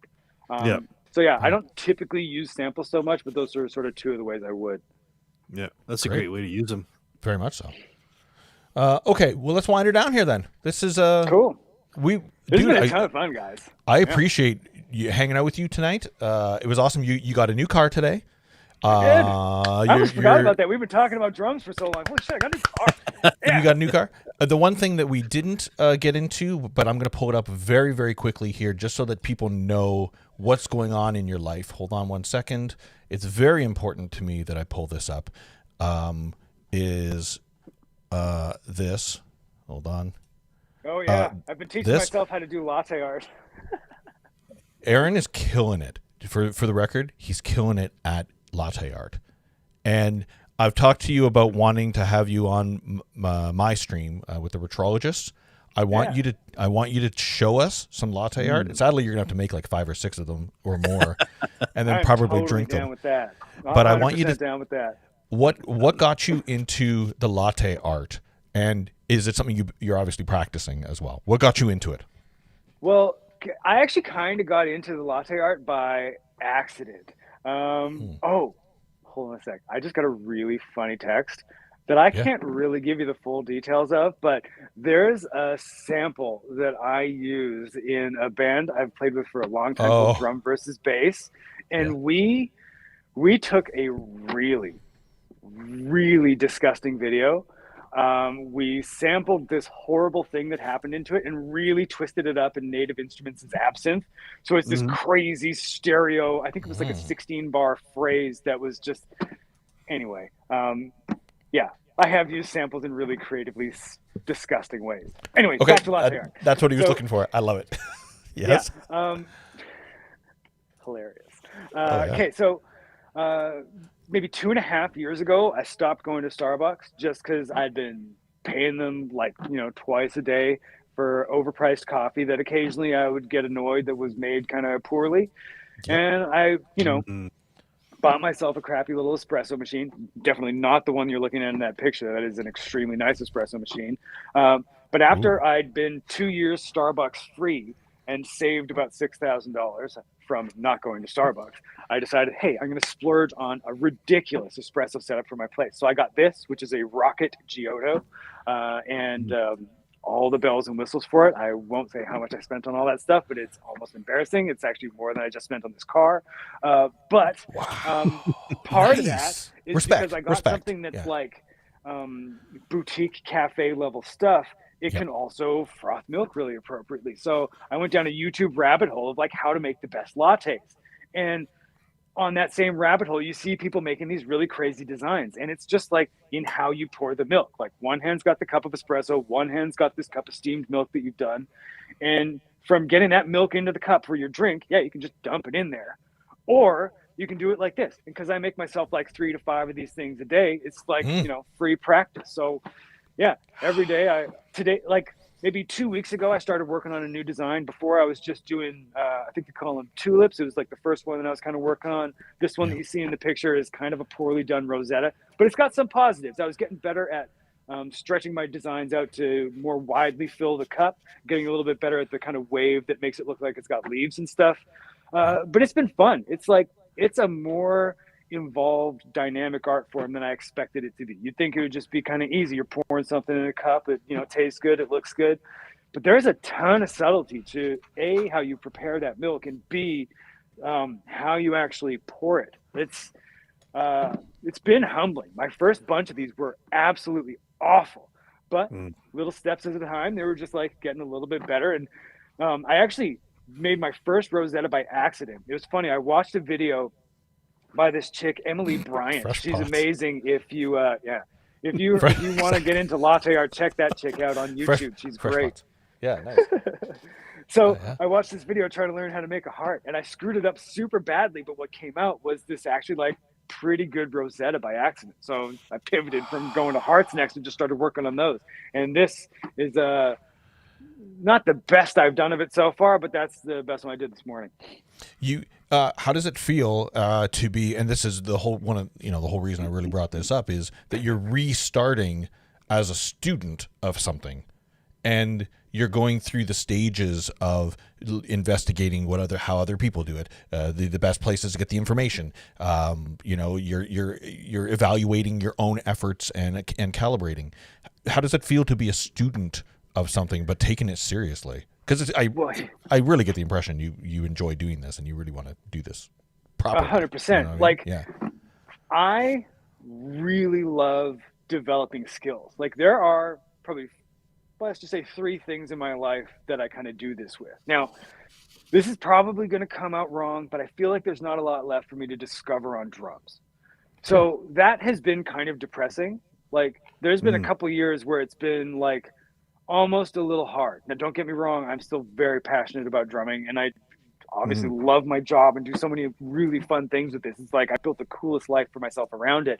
But that discovery was kind of getting a little bit lost. Remember before we were talking about how discovery is really important for some people? Yeah. I say that out of sheer experience where it's a driving force in my life. So finding something new like this, where it's like an actual like art form that has like subtlety and challenges to it, I actually love diving in and learning how to do this. Even though it's like this silly little skill, it doesn't even matter. I'm never going to try and go work in a coffee shop, but it's actually just fun to like go from barely being able to get this this milk into a cup in a way that like just doesn't look like a blob to it actually like shit, it actually looks really good. And even in other things, like I'm a competitive handgun shooter, and like in that there's so much that I find similar with how I train my body to do things on drums to how I train to run through IPSC and USPSA courses with an open gun. I feel like discovery is one of the most important driving factors in my life. So I got it on drums, even though it's kind of winding down a little bit. I got it in IPSC, and I got it in, it feels silly to say it, but latte art. No, not silly at all. It's a cool skill. This segues into my final question, as a matter of fact. Sean, are you good? I think, but I have one thing to add. I think it would be a great addition to your channel if you were to just go into a Starbucks and just start making a coffee, like, but record it. Like, my wife was a coffee master. I've got an apron. I can mail it to you. Just fucking show up and like jump behind the counter. Amazing. I think that'd be hilarious. That would be really funny. I wonder how long it would be before they kicked me out of there. Yeah, well, I think you could be in there for a while. Somebody would be like, "This guy's actually doing really good." But it is a good point of like marketing. Like if you have that skill, then and we know certainly lots of other people that are drummers and have other skills. It's almost like really cool to see them out of their element. Oh yeah, you know what I mean? That's why we keep asking for recipes. I would love to get Liberty's mom's meatball recipe. I really would. Be really and good. who wouldn't want to cook that fucking thing? Because that's like probably hundreds of years old. Oh, Probably man, I incredible. love it. Yeah. But it does segue. Sean, are we cool going into my final question? Yeah, for sure. Okay. So, Aaron, you've known me long enough that you know that at every drum clinic, I always ask the same question. Do you remember what that question is? It's been a long time since I've heard you ask it, but I vividly remember what you're talking about. It's I'll go with it. It's easy to put our heroes on a pedestal, but they seem more human when we see them fail. So, can you demonstrate something? And you happen to be sitting behind the drum kit, so maybe it could be drum related. Can you demonstrate something that you have not perfected so that we can see you fail, and then you can talk a little bit about the challenges you're going through to perfect that? Well, we just talked about it in latte art. Man, there's so much of that sucks. Like, I mean, obviously I don't post every one that I do. Like for every one that I put on Instagram, there's probably 6 drinks that I made myself that just look like a blobby piece of shit. I mean, they taste delicious, but it's one of those things where it's like, it can be a little disheartening when you're just like, okay, I know how to do this. Actually, after that first Rosetta that I accidentally did when I was trying to do a heart, the next one, awful. It didn't look anything like a Rosetta. That's one of those things where like everybody is a beginner at something. Maybe not at some point in their life anyway. Like we all go through that stuff. And I agree, like seeing people fail gives it a little bit more of a human quality, you know? I mean, that may be the wrong words for it, but like you feel like you can relate to that person because everybody's failed. There's not a single person out there that succeeded at every single thing that they've tried. And if they did, they built zero character getting there. Because if you don't fail at anything, like you're not going to learn anything really. You're just like, oh, I happened to try this thing that worked out great. Sure, I've tried a lot of things that just happened to work out great, but I've failed countless times in the pursuit of anything that's been important to me, you know? Yeah. Awesome. Yeah. And just on that, so now you're with the latte art, you're driving yourself more to perfect it. I say perfect, but we know that just you're on the journey, and what mentally, how are you dealing with that, and what facilities like what are you hunting down to get that information more clear, right? Here's the thing that's, I think, important. With music, because I do this for a living, there's stakes. Like, it has more importance internally to succeeding at something. Like, that adds kind of a level of stress to doing things. Not necessarily like I feel stressed out when I'm drumming or whatever, but like, you guys know what I mean. Like, it feels shitty when you screw something up for really no reason. Because think about it, when you were first starting drums, just hitting the damn things were amazing. It was just like, oh my God, I could make a sound with these things. Something that would have been considered a fail was actually just like fun for the experience of doing that thing. The thing that I like with latte art is that it doesn't fucking matter. I'm making myself a goddamn coffee. I'm going to do it several times today. Half the time it's not going to look good, but guess what? It's delicious. There's an amazing reward at the end anyway. Like, it doesn't matter to me if it's not good. It's no risk because I legitimately don't care. Like, there are no stakes because it just doesn't matter. And the thing that I think that's important about what I just said is that in anything that you're learning and in anything that you're working on, if you start to get stressed out or like freaked out by the fact that you're making mistakes, you're probably taking it or yourself too seriously in some sort of way. Now, yes, there are places in your life where you got to actually, like, force yourself to, grit your teeth and get through something and make sure you do it well. I'm not discounting that. But I am saying, if you're finding yourself getting stressed out by doing something, try to assess why it's important to you and maybe trying to connect with the fact that it probably doesn't matter. Like, even on the drums, even when it's your job, even if we're on stage, raise your hand if you fuck something up on stage. The three of us are professional musicians. Totally, yep. Does it matter? No. The best musicians, this is the wrong way of saying it, but like, musicians that I feel like are mentally well adjusted usually laugh. The ones that take themselves too seriously get all like about it, Good. You can choose how you interpret that moment. It doesn't have to be stressful. Thank you, Aaron. Dude, thank you.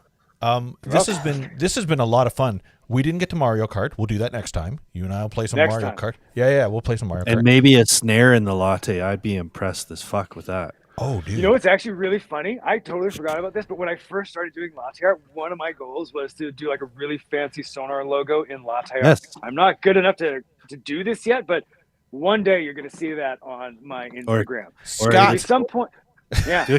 Do a kick pedal or something. I just want to see that. There you go. That's really, really good. Do your whole kit. Do your whole kit in the latte art. Come on. I don't know. I don't have a big enough cut. And by the way, you can't just put like a stencil on top and pour cinnamon on top of it. It doesn't work. I tried. You could use a bowl though, Aaron. You could use a bowl. That's a good point. I'm gonna have to make a lot of espresso, but I am totally up for that. Dude, I want you to come on my stream, and we'll do a hangout, and you'll teach a bit about the processes and the steps you've gone through to learn that. Tonight in particular was super valuable, whether it's latte art, whether it's drumming, whether it's life lessons or whatever. It's all applicable of the process of learning, the challenges of learning, overcoming failure, and you hit all those main points tonight. Dude, thank you so much. Oh, man. Thanks for having me. This has been like a really, really fun hangout, and I apologize for being like 20 minutes late. You bought a car. It's totally good. It's true. Yeah, it's totally good. Okay, well, let's wind her down here, Sean. Do you have something, anything going on? What are we doing in our lives? Yeah, if anyone's interested, join us on Friday. We're gonna have Rich Redmond on the show. Rich is love Rich. Yeah, he's a good guy. Former Sonar player, so he's not as cool now, but whatever. Yikes. Yeah. So Rich is the drummer for Jason Aldean, but Rich has his own podcast. He's got a ton of books. He's an actor now, and he's actually, I don't know if many people knew this, but Rich started his career playing Latin music in Miami, and he studied at Texas A&M, and he's got a lot more to his skill set than he ever lets anyone into. We also have Nate Morton coming up, and he's been a guy I've wanted to talk to forever. Nate is the drummer for The Voice. Don't hate him because of that, but he's got some amazing talent, and he's got so many cool things on the go right now. He was Paul Stanley's drummer at one time, played for Madonna. And then we also have, we got the GOAT coming up, who I don't know a ton about. So, Paul, I'll hand that to you for a second there. The GOAT is a phenomenal techno artist. Originally a drummer, electronic artist, and now considers himself an electronic artist with drumming background. Phenomenal techno artist. We're going to talk a bit about programming drums. Cool. And talk about application of samples and looking at techno and electronic music from a drummer's perspective and how he tracks drums and everything. So if you're an electronic musician, whether you use drum machines or you use Ableton or you whatever soft synths you're using, the GOAT is going to be who you're going to want to tune in to check out. Very cool guy. Cool. Yeah, I'm looking forward to that then. And then, of course, we already had Lib and Dom on, so you can check out our archives. If you want to check us out online, it's www.drumgeek.com, and then you can find our vodcast through the website. You got it. There you go. And last but not least, Aaron wasn't 20 minutes late. He simply bent space and time continuum. I love that. There you go. Thanks, Scott. Appreciate it. Let's close it down here. Thanks, dude. And Aaron, stay on the line, and we'll do the old what's called in the industry the old back patting, where we tell ourselves how great we did tonight. Thank you very much. Cheers. See everybody. Bye.